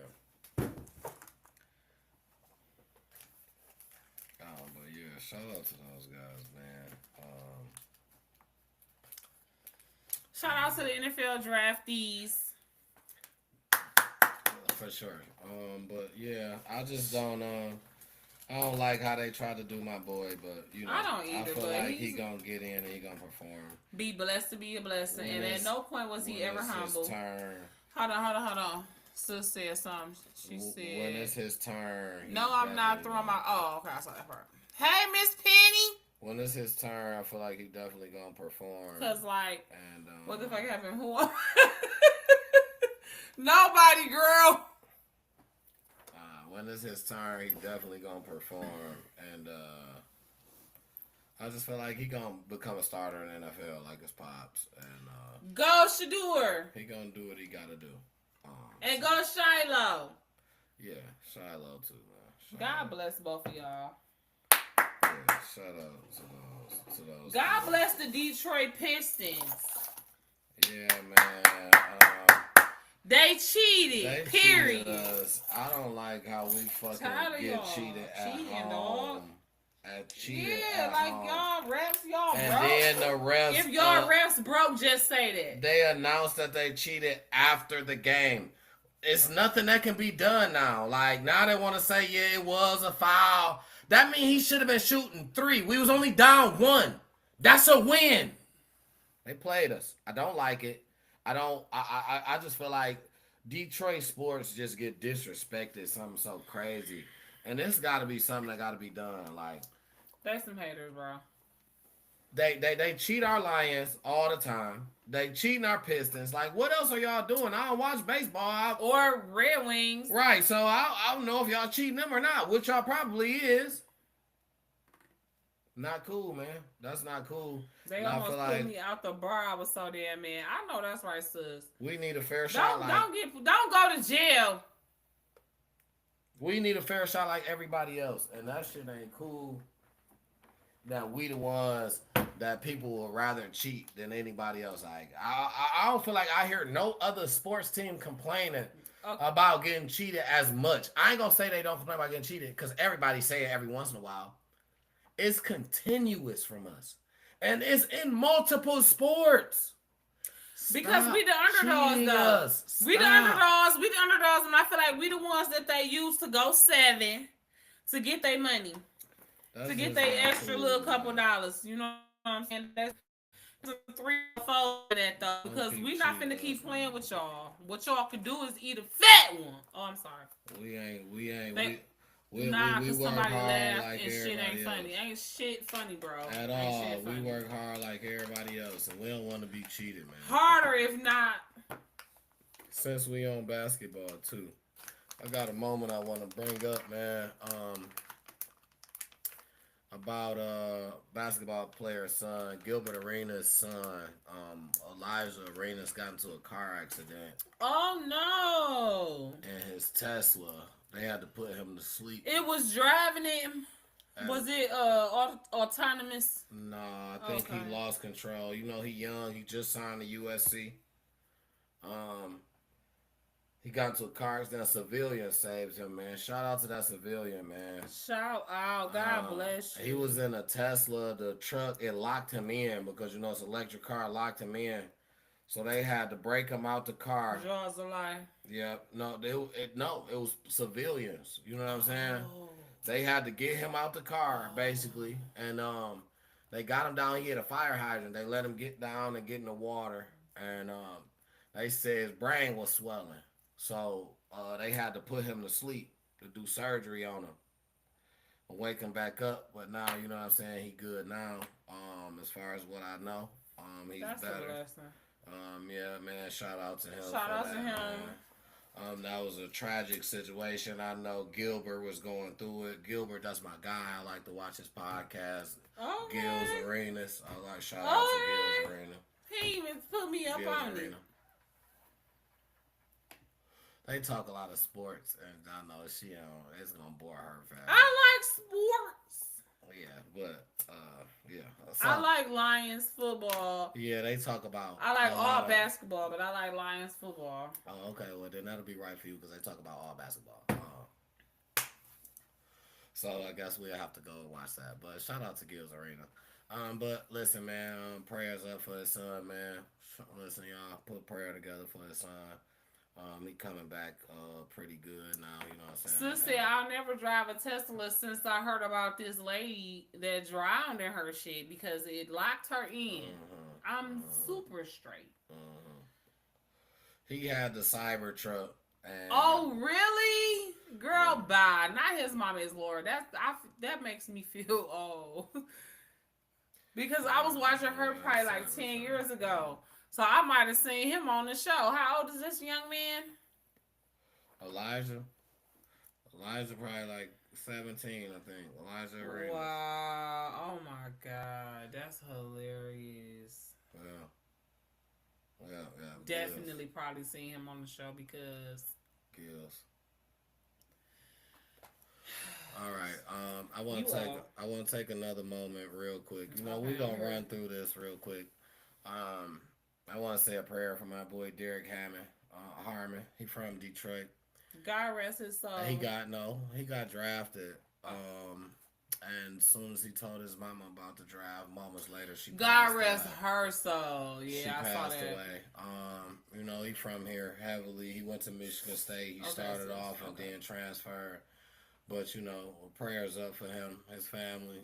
He doing big. His mama got to see him. God bless her soul. And God bless him. Give him peace and serenity, Lord. He have a cover him in the blood of Jesus. Successful career for and him, let him be exceedingly and abundantly blessed indeed. I just know that's a hard one to swallow. And I can't say I've been through it. I don't know. I can't say I've been through it, but I just know to look right then and there, the moment that you want it, and that's the person you want to share it with the most. That's the first thing you think, I'm about to buy my mama this, dude. That's. Now I'm finna pay for her funeral and send her off. Yeah, that hurts. So is his grandma still alive? Damn. Man, to that kid, man. He's still a kid, man. He just, he's just getting there. So. Because at that age, his mama probably was still relatively young. Yeah, man, he's just getting there. So that was a hard one, Yeah, rest in peace to her. Yeah, and God bless their family and friends. Definitely. Prayers for him, you know what I'm saying? That's that. Moving right along? Moving right along. Locally. Okay. Detroit 2, prayers up for another man. A local bus driver on Greenfield had a seizure while he was driving a bus, and he happened to be on the bus by himself. Thank you, Jesus. Nobody was there. He hit the Nobody building. else got hurt. Some civilians came, pulled him out, saved him. Shout out to civilians again. Yes. Listen, one thing we have to do is give people their flowers while they're here. Shout out to the people that's really helping out, to the people that's keeping an eye open, that's got a hand. I love you, sis. Man. Thank you so much for watching. People, woo! Good night from Missouri. To Missouri. I love you. We love Missouri. Finish Listen, watching the rest of it tomorrow on YouTube and make on us leave us a comment. Tune I love in. you Yeah. so much. I miss you. I'm gonna come and find your ass. Prayers up for that bus driver that had that seizure. Yeah, but for real though. I hope that he's okay. It was on Greenfield, 6 Mile area. Yeah. In Detroit. We're from Detroit. In Detroit. Detroit. So prayers up to that guy.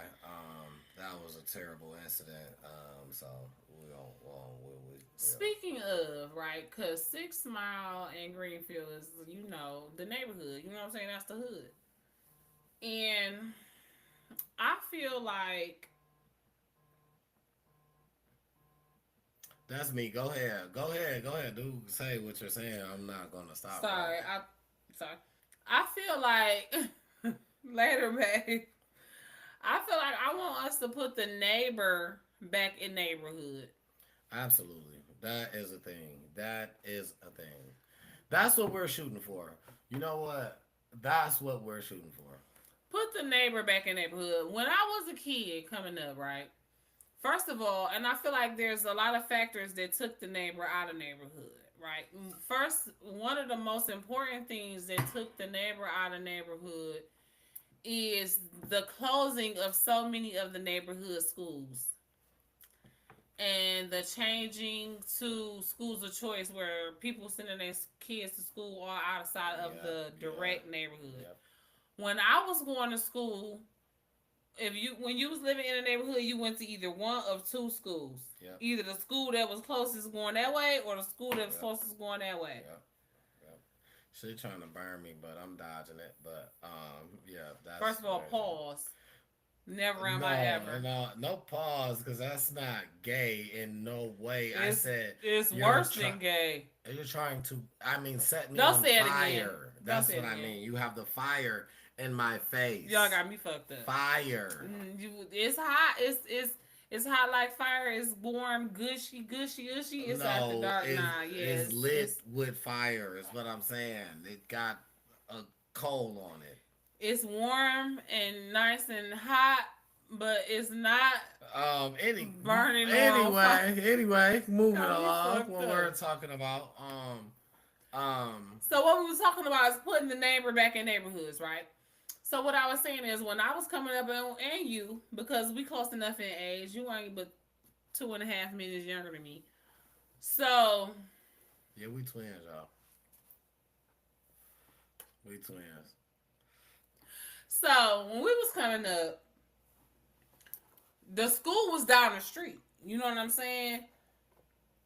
On your way to school, you ran into other people coming out their house going to school. The mamas end up talking, walking to school, or if they was driving when they got there, parents was a lot more involved. You know what I'm saying? You could carpool with your neighbors. You was carpooling. It was more neighborhood stores. I'm talking about the little bitty, little mom and pop convenience, the little local where you could walk a half a block, 2 blocks. So many people have left the city of Detroit since the 90s. We have lost at least 300,000-400,000 people in the city, to where so many schools and businesses, little local businesses like that, have had to close down. So we're not meeting up at these places no more to meet each other, to know each other. We're not walking to the store. You know what I'm saying? That comes with support too. That comes with support, people. We gotta, when you got a local that opens up, support your local. Listen, shout out to the local grocery store, Black Lady, Black owned, that just opened up on Linwood and Glendale. That's a local grocery store. There's a Black owned grocery store on Woodward and Euclid. Shout out to them. Listen, support them, people. Support them. That's how we keep them here. We keep them here by support. Support Black owned businesses. And give them grace. First of all, what y'all got to understand is that for Black owned businesses, it's a lot harder to get inventory. You got gatekeeping with these, with the top tier people in the industries, to where it's harder for them to give y'all the business that they want and that y'all deserve at first. Because they competition to everybody. We competition to And everybody. understand that these people, regardless to if they not African American, it's the gatekeeping going on. Yeah. These people gatekeeping. Yeah. These people got it harder. Listen, do your network. The beautiful people got it harder than the wonderful people. Understand but you know what? We all children of God. Absolutely. But but the enemy got it set up. Deuteronomy. Understand that if you read Deuteronomy, you will understand what he finna say. My thing is that all I was about to say is that can't nobody let up. You know what I'm saying? Everybody is gonna work hard. Best believe these people is working hard. We work hard, just like against the job that you go and do. That's the job that they doing every day. You know what I'm saying? Against they doing that, and you gotta trying to raise steady. You gotta appreciate and putting it in high crime volume areas because that's their neighborhood. They risking their life every day. Now, they ain't doing. These people is getting out the way, making you go and drive way over. You gotta go way over here to go. They getting out the way. Support your black owned because they coming right to you. And they getting right in your hood. They getting Stop robbing. Stop robbing and vandalizing and taking advantage and manipulating, scamming your black owned businesses. Stop doing that. Protect them. You know what I'm saying? Be more like the Black Panthers was with our black owned businesses. The FBI had to came in allegedly, no shade, no cap. If you got some allegedly and no cap. I feel like if I can say allegedly, I should be able to say no cap at the same time, right? Because where is that at in the dictionary? Allegedly is in the dictionary. No cap. I'm pretty sure it's not in the dictionary, not yet. They might put it in there, but it shouldn't be in there yet. Allegedly, the FBI took out the Black Panthers, and that's no cap. My thing is, if you got a critique to the black community as far as a black person, black you got a critique as a black dog, pull your person to the side, before you have to just take like if you in a relationship, somebody else, you just like if you in a relationship, and we in a friendship, you know what I'm saying? We ain't married, you know what I'm saying? But you was my friend. You've been my friend for over a decade now. Absolutely. If I seen you doing something wrong, I'm not finna call you out in front of a bunch of strangers, in front of nobody. Absolutely. I fucking around wouldn't call you out in front of my mama. You know what I'm saying? Because I don't want her to know what's going on so she can throw it back up in my face. Hey, Mom. Sorry. But no cap. Sorry, no sorry. You know what I'm saying? That's between me, you, and God. You know what I'm saying? When it's happening, I'm going to pray. I'm going to ask God to get us out of it.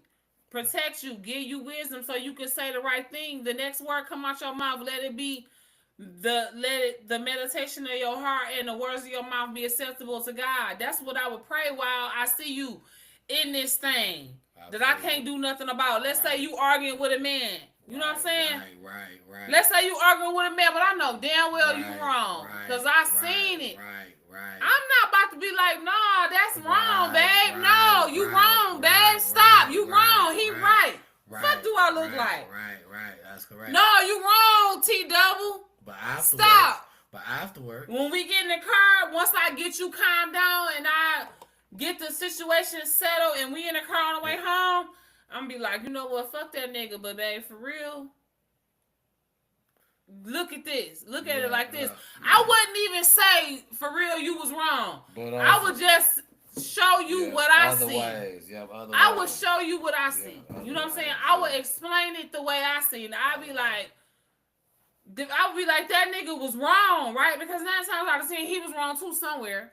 Right. So I would point out where he was wrong more so, right? But then at the same time, I was like, man, that nigga was wrong. Like, you know what, man? Forget him. If I had a gun or if I was the man, I would have beat his ass. He would never come on my baby like that. My travel bag. But you know what, dog? I ain't even gonna lie. This part, I was like, dang, for real. I kind of felt him on this, but still, he don't have you like that, I can accept, you know what I'm saying? I can I'ma accept, still I can tell you the accept the truth. I can accept the real straightforward after it's over. Like That's after what I'm it's saying. over, After it's I can over, accept the real you. So I feel like it ain't even. and gotta if be it's played off. somebody that you actually care about, I feel like you a real enough nigga to where you might even call this person and be like, you know what, dog, fuck you, but I was wrong, though. I feel like I could do that. That's me.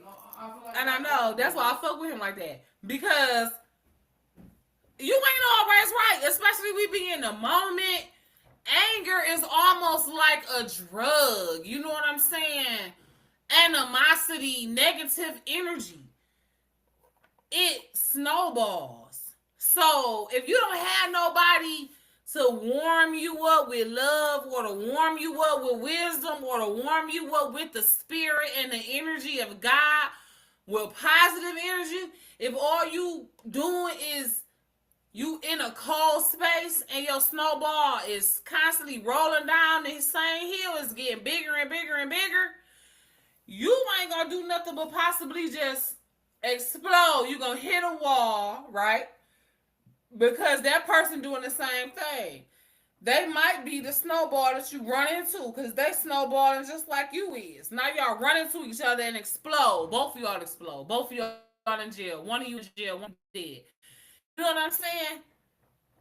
But when you have that person, whether it be your best friend, your mama, your child, your wife, a coach, a teacher, you have somebody that you can go to and let them know, like, I'm snowballing, I'm angry and I can't stop, or I'm mad, I'm about to react, or this is happening. Or if you don't have the wisdom to know, even in the midst of an argument, I'm gonna walk away, I'm gonna run and go in the bathroom and call my anchor. It's important to have an anchor person.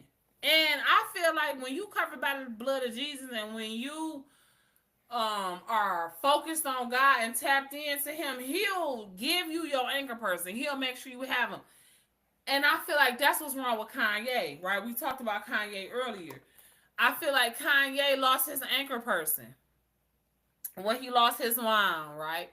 And I feel like God tried to get him another anchor person in Amber Rose. And he allowed the enemy to come and distract him and take his man off of Amber and put his man off onto Kim Kardashian. And allegedly she's a Black Widow witch. You know what I'm saying? And she just continued him down a path of destruction.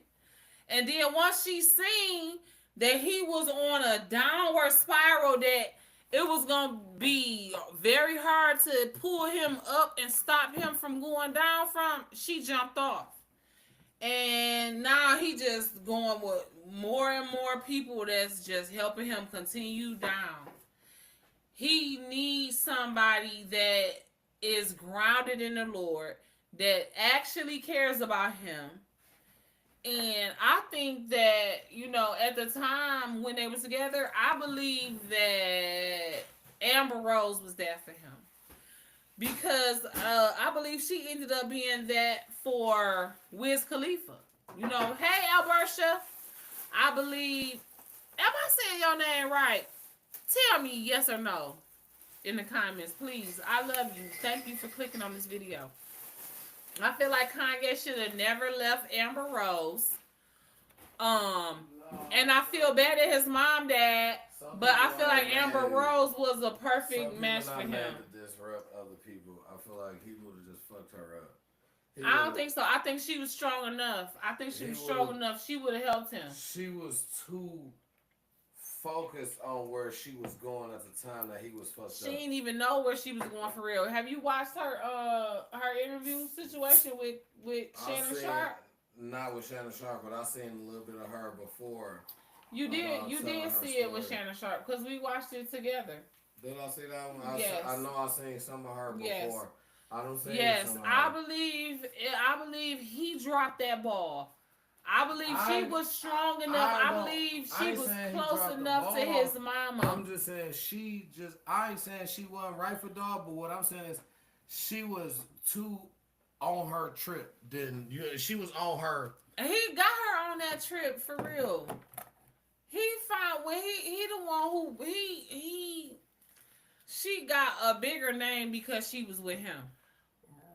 But I still don't feel like because she listen. The thing is now, it's funny that we talk about this because this is the difference. What I feel like between her and I feel like other people like we talked about on previous episodes, like the girl who is Anthony Edwards' baby mama, also dog baby mama. Now Amber Rose was also a dancer and shit, right? You feel me? You put yourself in a space, all that. You put yourself in a space, but you fucked with a crazy. You genuinely fucked with dog.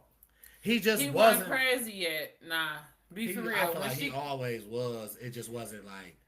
No, he wasn't. To the people like that. He wasn't crazy like that yet. He started to be crazy when he got with her. The first thing he did crazy, it was one of two. I can't remember which one came first, but they was real close together. And they really wasn't crazy. He just spoke truth to power. He was not scared to speak the truth. And I feel like that's why they came and cloned him in the way that we talk about clone, right? Right. I can't remember which came first. He said George Bush don't care about black people. And he said, hold on, I'm going to let you finish, Taylor Swift. But Beyonce had the best video of the year. When he did them two things, that was irrational. That was bipolar in a way. That was like, okay, a lot of people was probably thinking both of those things. But they wasn't going to say it on those big, huge platforms like he did. So people was looking at it like, okay, he don't have no off switch. Right. That's what bipolar is. Right. Bipolar, manic depression, he was manic on both of them episodes. To where when you manic, you think of something and you excited about it, your adrenaline go.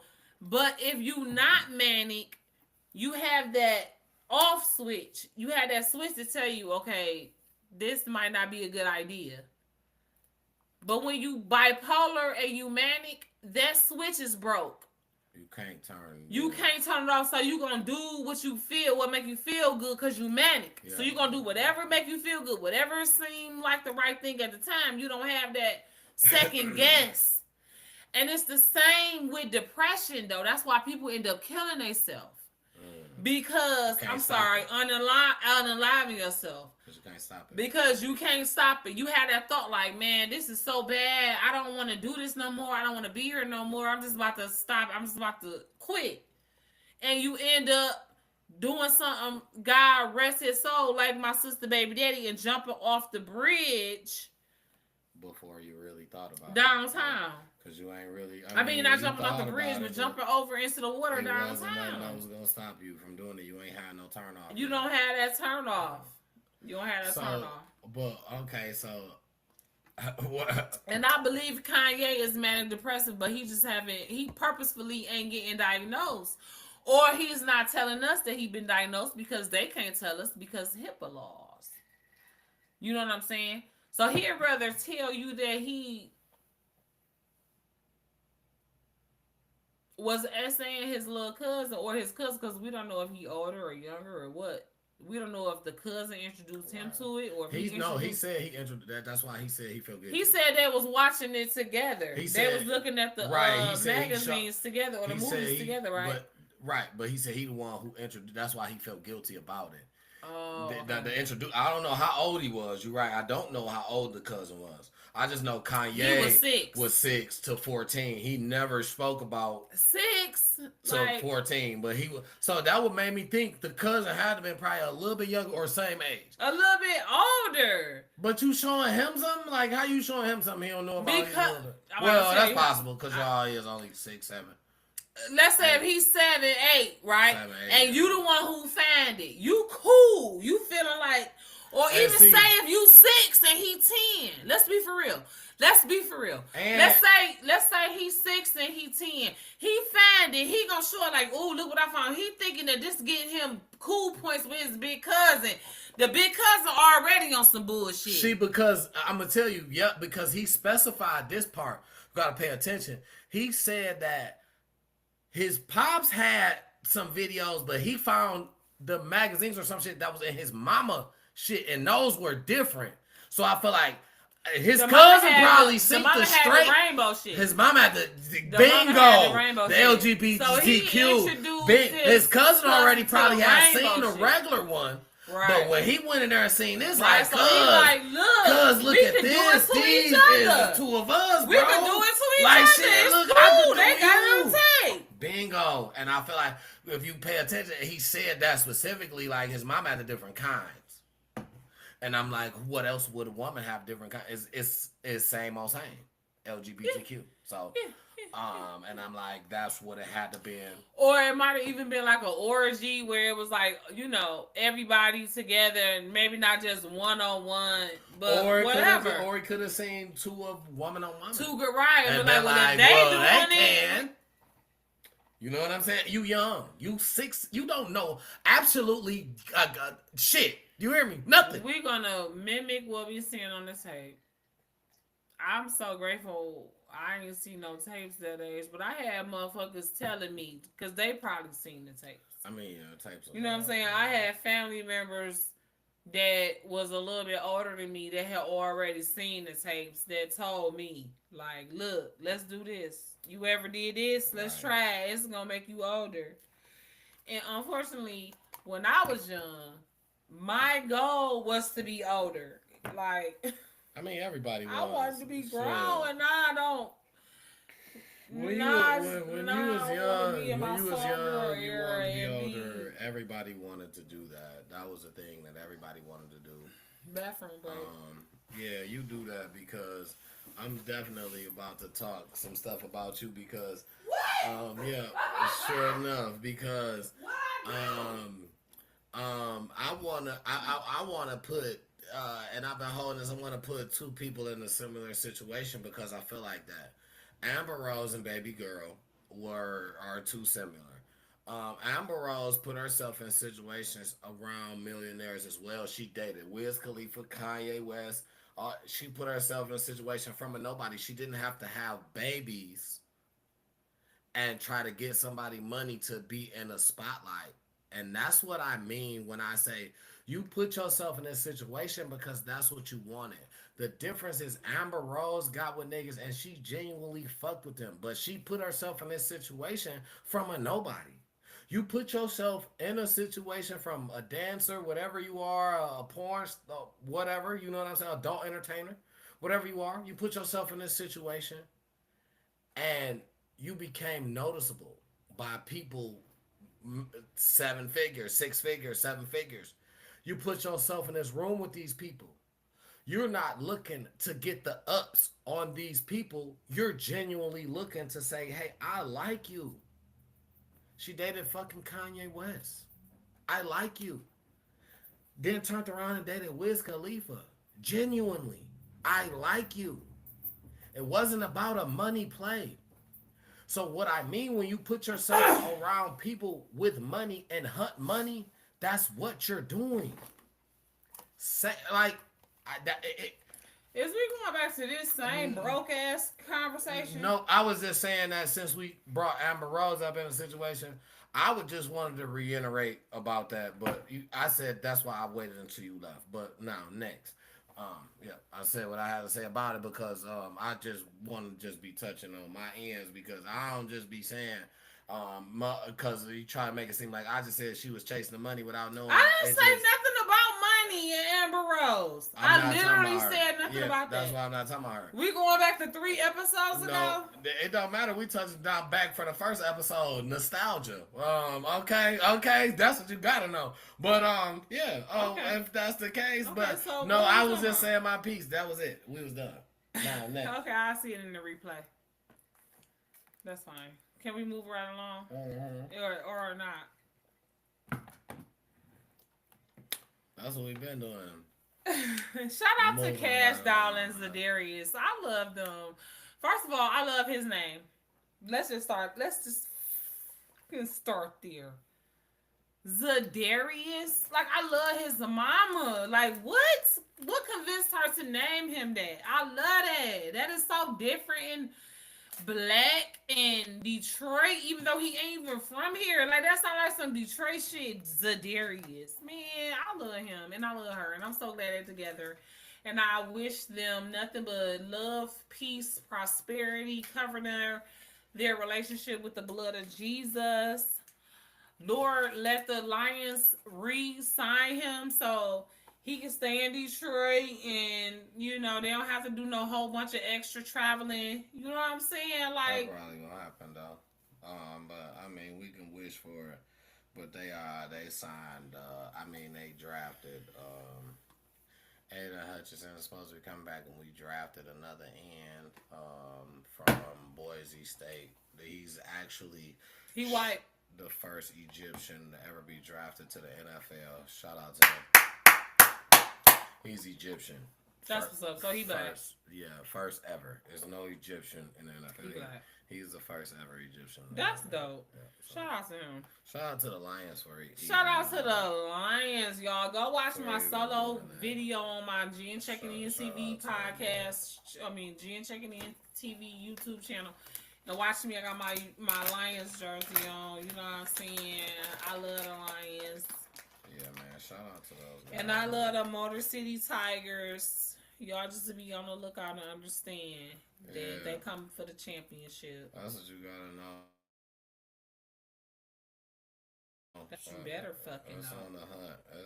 It's a ring on the way somewhere in there. And if you don't know, you gonna know somewhere. Period. Somewhere in there. Period. Stay tuned. Because he want a ring bad as fuck. Bad. I don't even want to tell you how bad. I don't even want to explain to you how bad, but I want it bad. And I want him to have it. He deserve it. That's not He has put in blood, sweat, and tears to this motherfucking game.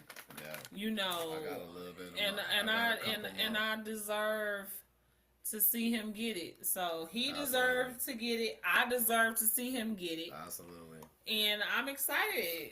I got a couple more blood, and 2 years to shed. And we want two. Matter of fact, Yeah. we want him to get it, and then we want to see Junior get it. Absolutely. On the way. Absolutely. In the little league championship, I love and it. then in the NFL, give him the Lombardi, Yeah. See, the Heisman, and the Lombardi. I want my son to go to the NFL so bad, but if he don't like football, I won't force it on But him. I thought he already liked I mean, football. he do, but kids grow out of it. Let me tell you a story. Story time. My baby don't like One unicorns. of my- No more. I was crushed. When I found out my baby didn't like unicorns no more, bro, I was done with. What? Story time, real quick. One of my high school friends, my boy, Mr. Jones, what we gonna call him? His last name was Jones. Mike Jones. If you ever see this, my boy, you know who you are, my boy, Jones. Thanks for subscribing, Jones. If you ever see it, right?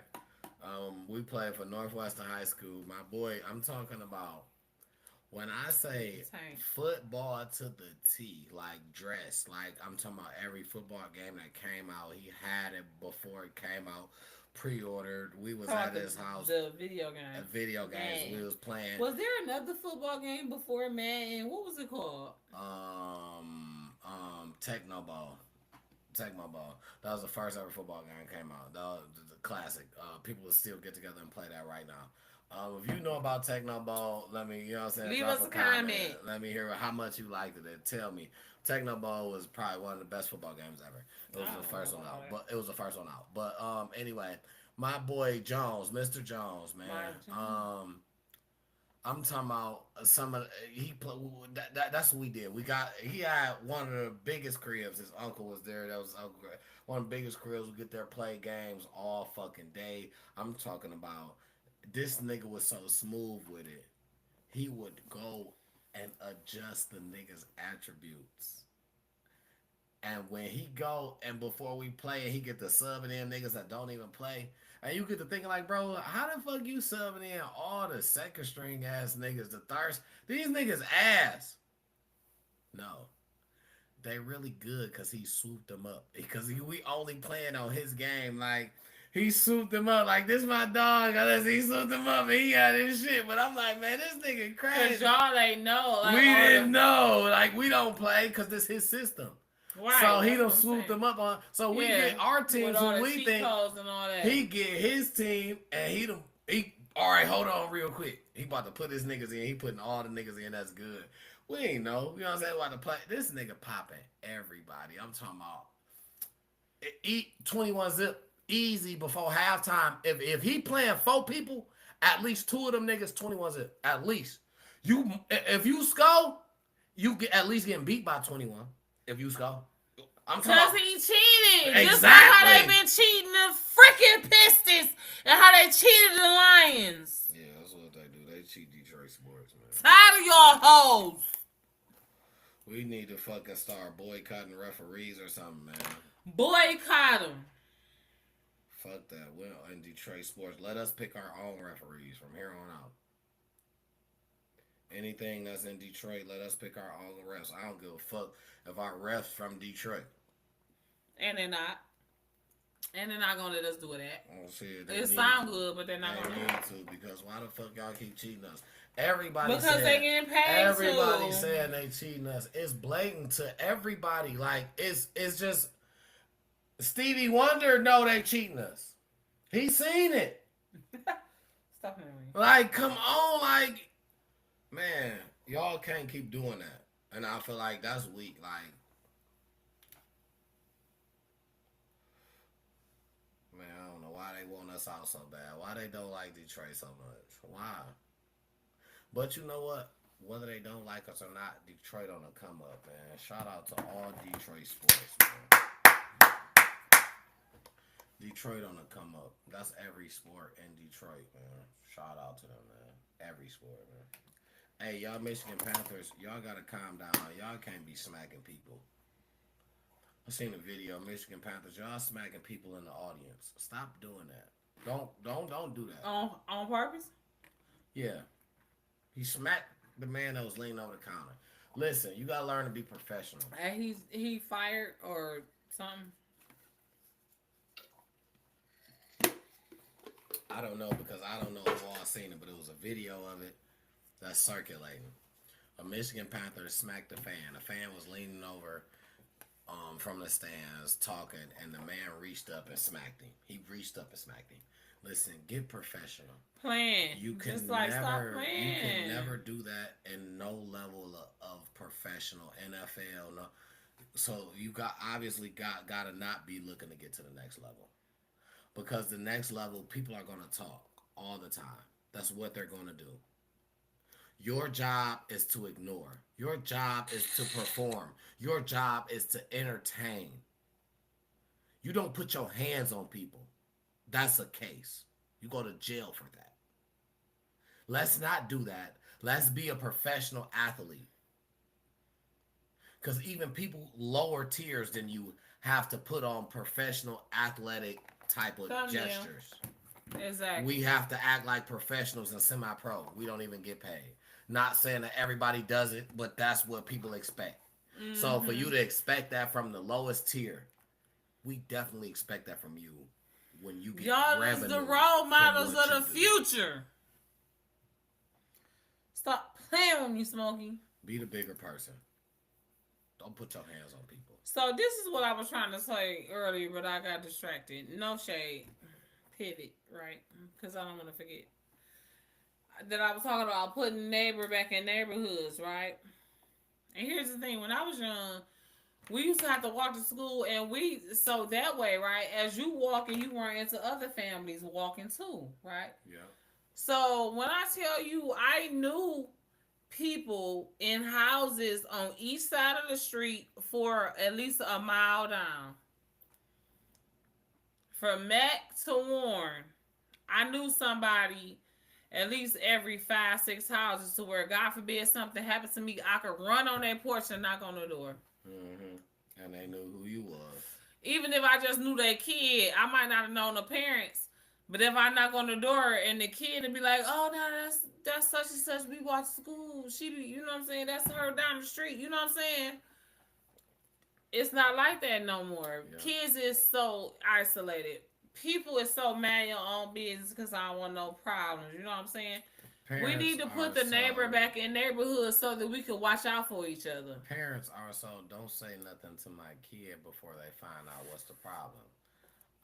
And I feel like but I understand that because you got manipulators, you got predators, you got people that could use certain things. Like case in point, a person who might see your kid doing something they ain't got no business, knowing damn well if your mama find out, you're gonna get in trouble. I could use that now as a predator. You know what I'm saying? Let me do this or I'm gonna tell your mama. Also, right, and you already don't want your mama to know. Also, right, and this is what, and I understand that, right. So all I'm trying to come to is that it becomes a situation where it's communication, because also in that same form as you find out when that happens, I feel like the thing is you about to tell me where you was at, or I'm speaking on as far as we talking neighborhood. I feel like neighbors should tell on kids. So first and foremost, if you seen my kid from anywhere, you should be telling, yo baby, I see a predator not gonna tell.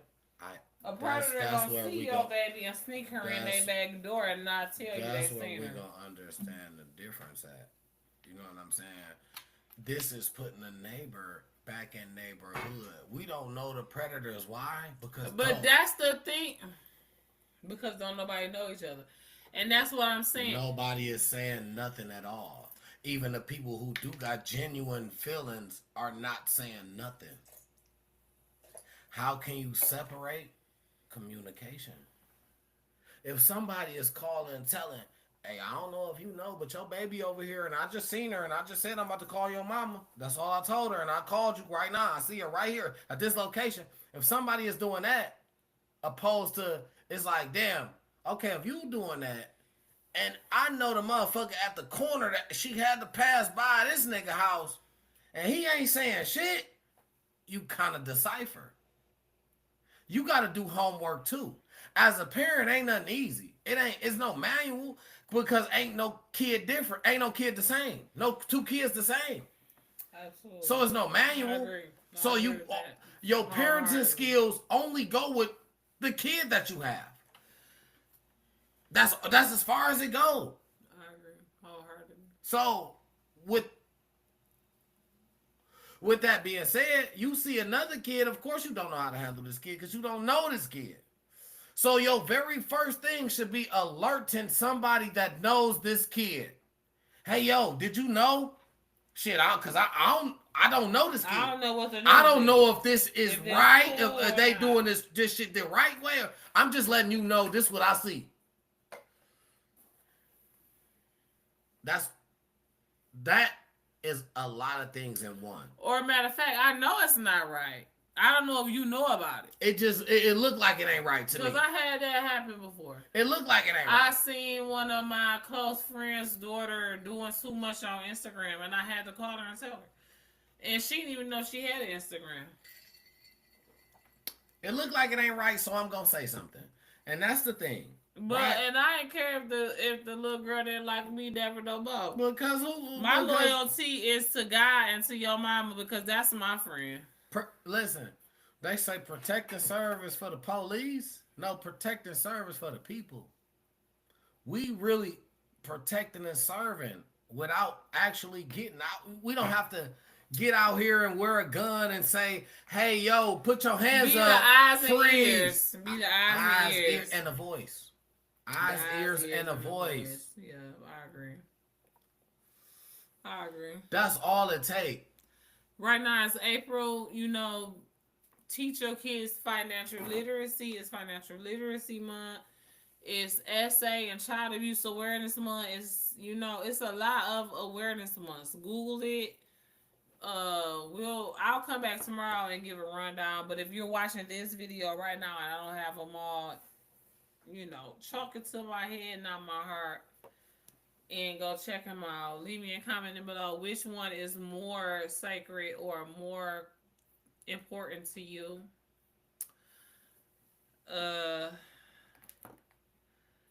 So yeah, that was fun. I got something else I want to do You know after what? you. I want to take a moment. I probably took a little too long. I wanted Vicky Valancourt to be here. I want to take a moment. I want to shout out a big shout out to this person. This person is making big moves. I personally wanted to just do this segment myself. It was a surprise segment. Nobody knew about it.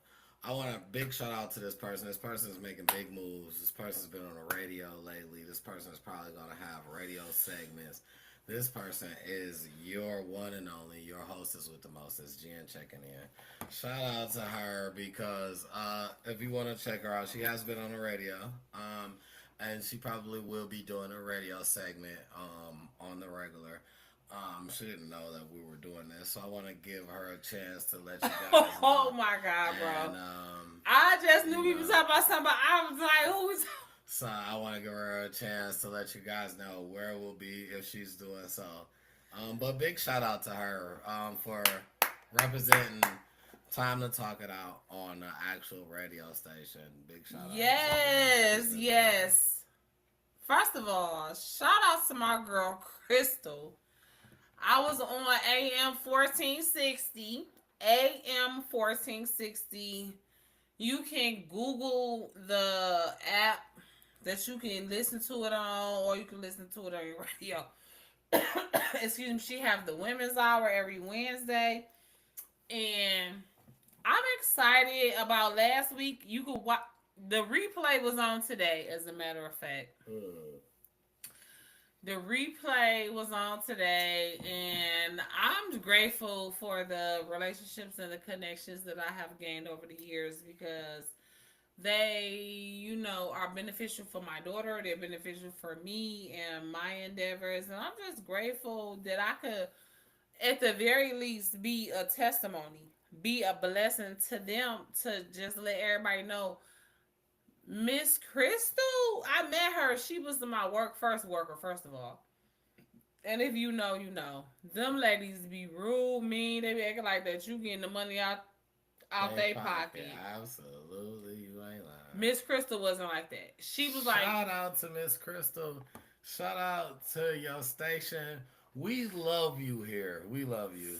You VIP. First of all, you VIP in my life anyways, because you've always been a mentor and a supporter of mine even before I started doing any of this. But big ups to you, especially for shooting with us in the gym, Miss Crystal. We love you. Okay. Yes, she loves us. She loves you, T-Double. I had to do a moment of a shout out. I snuck that in. I'm sorry. I was supposed to do that earlier. Hopefully, you watch later and see. Yeah, she was. She's so sweet. I love her. I was supposed to do that earlier. But, big ups to the whole movement of her radio and our podcast. Teaming up. We love it. We very greatly appreciate it. And absolutely. And we just definitely, we just want to we're here to keep it up. We're going to keep it up for you guys. We just appreciate. We just want you guys to just stay tuned. It's big events coming up. We got a real big event coming up soon. August 3rd. August the 3rd. Mayfield Diversity Park. I rode past today. It's a beautiful park. We're going to enjoy ourselves. We're going to be under the tent. We're going to have the whole park. But you are more than welcome to come bring your barbecue grill. Get in where you fit in. Absolutely. Bring your it's kids. Called Greenfield Diversity Park. Mansfield Diversity Park. What did I say? You said Mayfield or something. She was close. But no, I wasn't. Just to be correct. Mansfield Diversity. Yeah. But it's very so it's a book bag giveaway. Bring your kids, come out, it's Playscape. Bring your book bags. Cash app. We're gonna have a cash app available. Cash because We're whatever accepting all donations. we're School accepting all supplies. donations, clothes, toiletries. Because whatever we don't pass out in the book bags that day, we're gonna send to the Garden of Hope Center Orphanage, and it's near Nairobi, Kenya, in Ngong, Kenya. That is Absolutely. an organization that is close to our hearts. Absolutely. I have been there personally with the Detroit Youth Choir. I have sat and hugged Absolutely. and loved on them kids. And when Absolutely. I tell you they are so sweet and grateful, and it's worth it. Okay, so bring your gently used and clean clothes or brand new Whatever you clothes, have to your donate, financial. coats, book bags, school Babe, you don't supplies, need no clothes. It's clothes, Africa. jackets. You never know. Maybe like a You raincoat. never A know. raincoat. It's A something that raincoat. we can do with any product. Yeah, because if you bring us a coat, we're going to give it to a person that Something bitch that you. we can use with any product. I want y'all to know that. Any product. Certain stuff will be donated to certain places, but any product we can use as far as donation. It's Brandy, I love you, girl. it's a give back moment. We're giving back, and this is just the first. So this is the first, and there will be plenty more. Sponsored by Time to Talk It Out. There will be plenty more. So stay tuned, and we would greatly appreciate if you guys attend every event, any event with you. You know what I'm saying? If you can make it, just show up. Go ahead. Just pull up. Just show up. The support. Shoot with us in the gym. Yeah, the support is crazy. When we And love make it. sure you. Keep it 100. You gotta keep it 100. You know what I'm saying? Because So we ain't accepting nothing less. Okay. if you there are some inquiries about the event. We have contests and stuff going on. We need judges. We need participants in contests. So if you want to inquire about being a judge or a contestant, let us know. Comment. Let us know. We'll inbox you, get with you. You know what I'm Like, saying? comment, subscribe. Yeah, all the good stuff. I'm gonna attempt to encourage T Double to tape another time. I would like for us to go twice a week. Hey, Monica girl.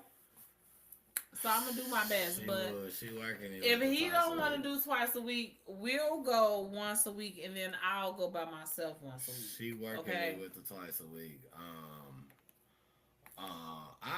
I'm not. I don't know what you guys think. Is twice a week too much? Heck no. Like I don't know where we doing this at. Hey, Monica girl. What's the next day? This is new to me. I don't even know nothing about this. Like twice a week.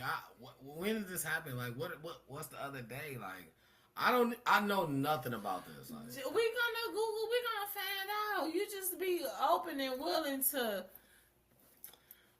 we probably get a long session and a short session. Like I say, if he don't want to tape twice a week, me and him will tape once. I'll tape once, and we'll break the segments down to where it'll drag out the whole week. No. Because no, our goal because is to get to the- 1K listen, if subscribers and 4,000 watch hours. So I'm trying to figure out. So y'all don't want me on the show or something like? Is y'all trying to? I think y'all in cahoots. Y'all all in cahoots. Y'all trying to get me out of here or something. What's going on with y'all, man? What I do to y'all, man? Why y'all trying to get me out of here? I don't know. Why y'all trying to just be like that to me? You feel me? Y'all trying to, oh man. All right, What? man. Y'all trying to get me out of here, man.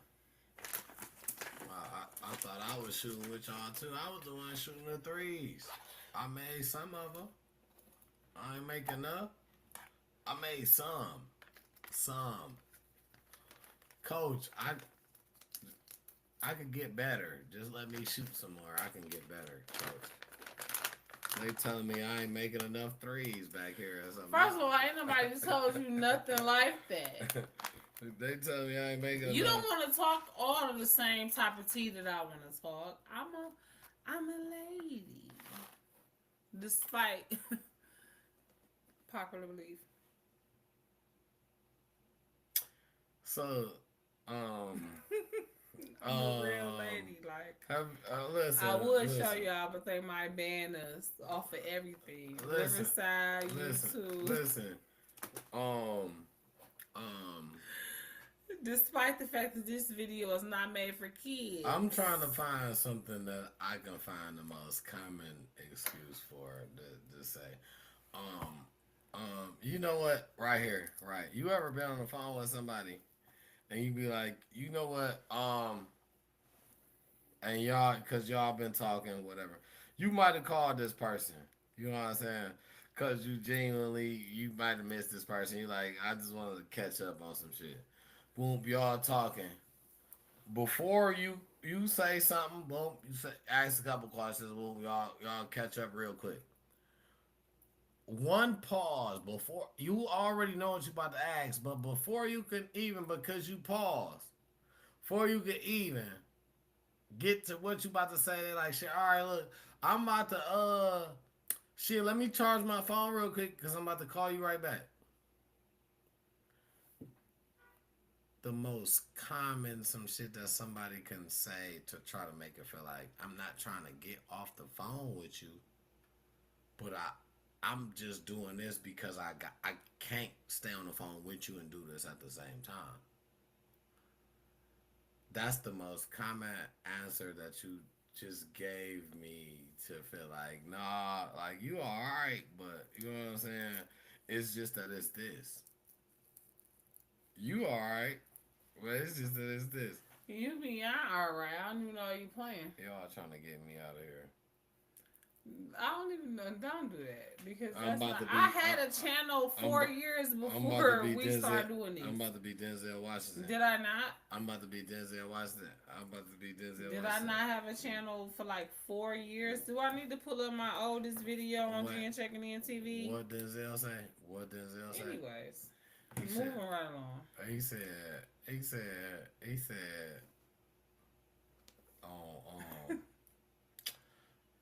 I'm trying. He said, you think you can do this to me? He playing. You think you could?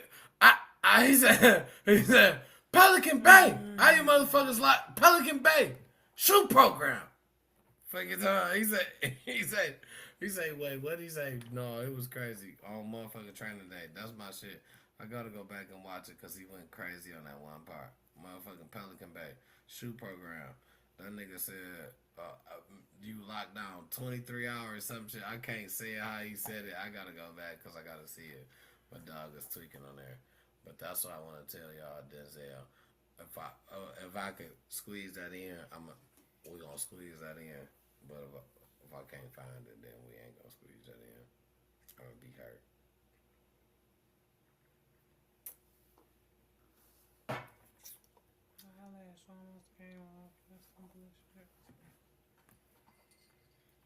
I'm listening. Are you? Did you have something else you wanted to talk about? Because if not, we wrapping it up. We can put episode 12 in the books and be proud. No, one last thing. I'm gonna shout out to the 10-year-old that made 2 books, and then he some with the Pistons to the point where they helped him with his 3rd book. Real quick. Shout him out. I give Shout out to all the young authors. I'll give you his My name. daughter just so happened to write a book when she was 8. This was my last. So shout out to him and Yeah. all the young juvenile authors. This was my last Author thing. gang. 10-year-old Detroit boy actually teams up with the Pistons to publish his 3rd book. Congratulations, Yeah, man. shout out to my dog, George. And George has officially reached his 3rd book. I Can Work in Sports, created and collaborated with the Detroit Pistons. Congratulations to the whole family. Absolutely. He got 2 Because books. I know firsthand how it's a family effort. He got 2 books before that. But I just wanted to shout out the kid. He Woo! making big moves at a young age, and I like to see it. Just creativity, creativity within a kid, whatever your thing is, whatever. I love to see it. I mean, and a kid is good, but it don't matter what age. I just love to see creativity. But yeah, I'm gonna wrap it up with that. That's just the ending for me. And you know what? That's episode 12 for you guys. I don't even know what to say.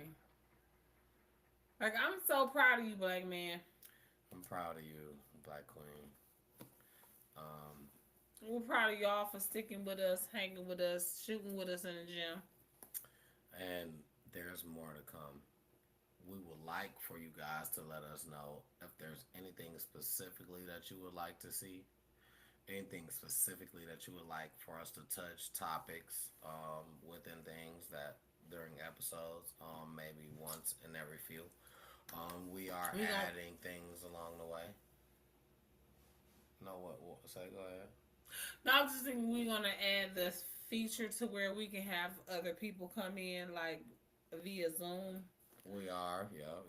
We're gonna start incorporate other videos and making it a little more entertaining. Like, we understand So, from you guys, we would like to know, suggestions.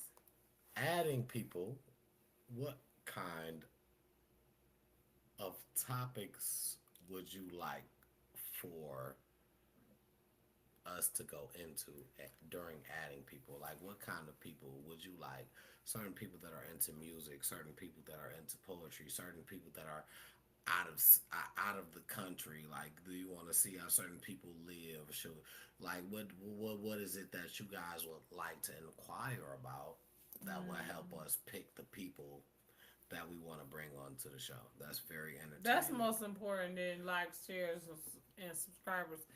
Even though the more you like, the more you share, the more you subscribe, the more people we get in front of. Absolutely. So it's all a movement, and Thank you so much. It's a community effort. Thank you, guys, and thank you. We're doing T-Double. Okay, and we're doing this all as one. Yes. We're one with you guys. I love you. And we want you guys to know that at any time, at every time, we want to make things possible for everyone to kind of put a hand in, everyone to be a part of. We want to become a community. We want to put the neighbor back in neighborhood. That's what we want to do. That's our goal. Get to know 3 people on your block between here and at least a quarter mile. Because I knew at least 1 or 2 people every 4 or 5 houses. Get I knew to know that I could knock 3 on their people door. on each side. Yeah, get to know 3 people on each side of your block. I agree with that.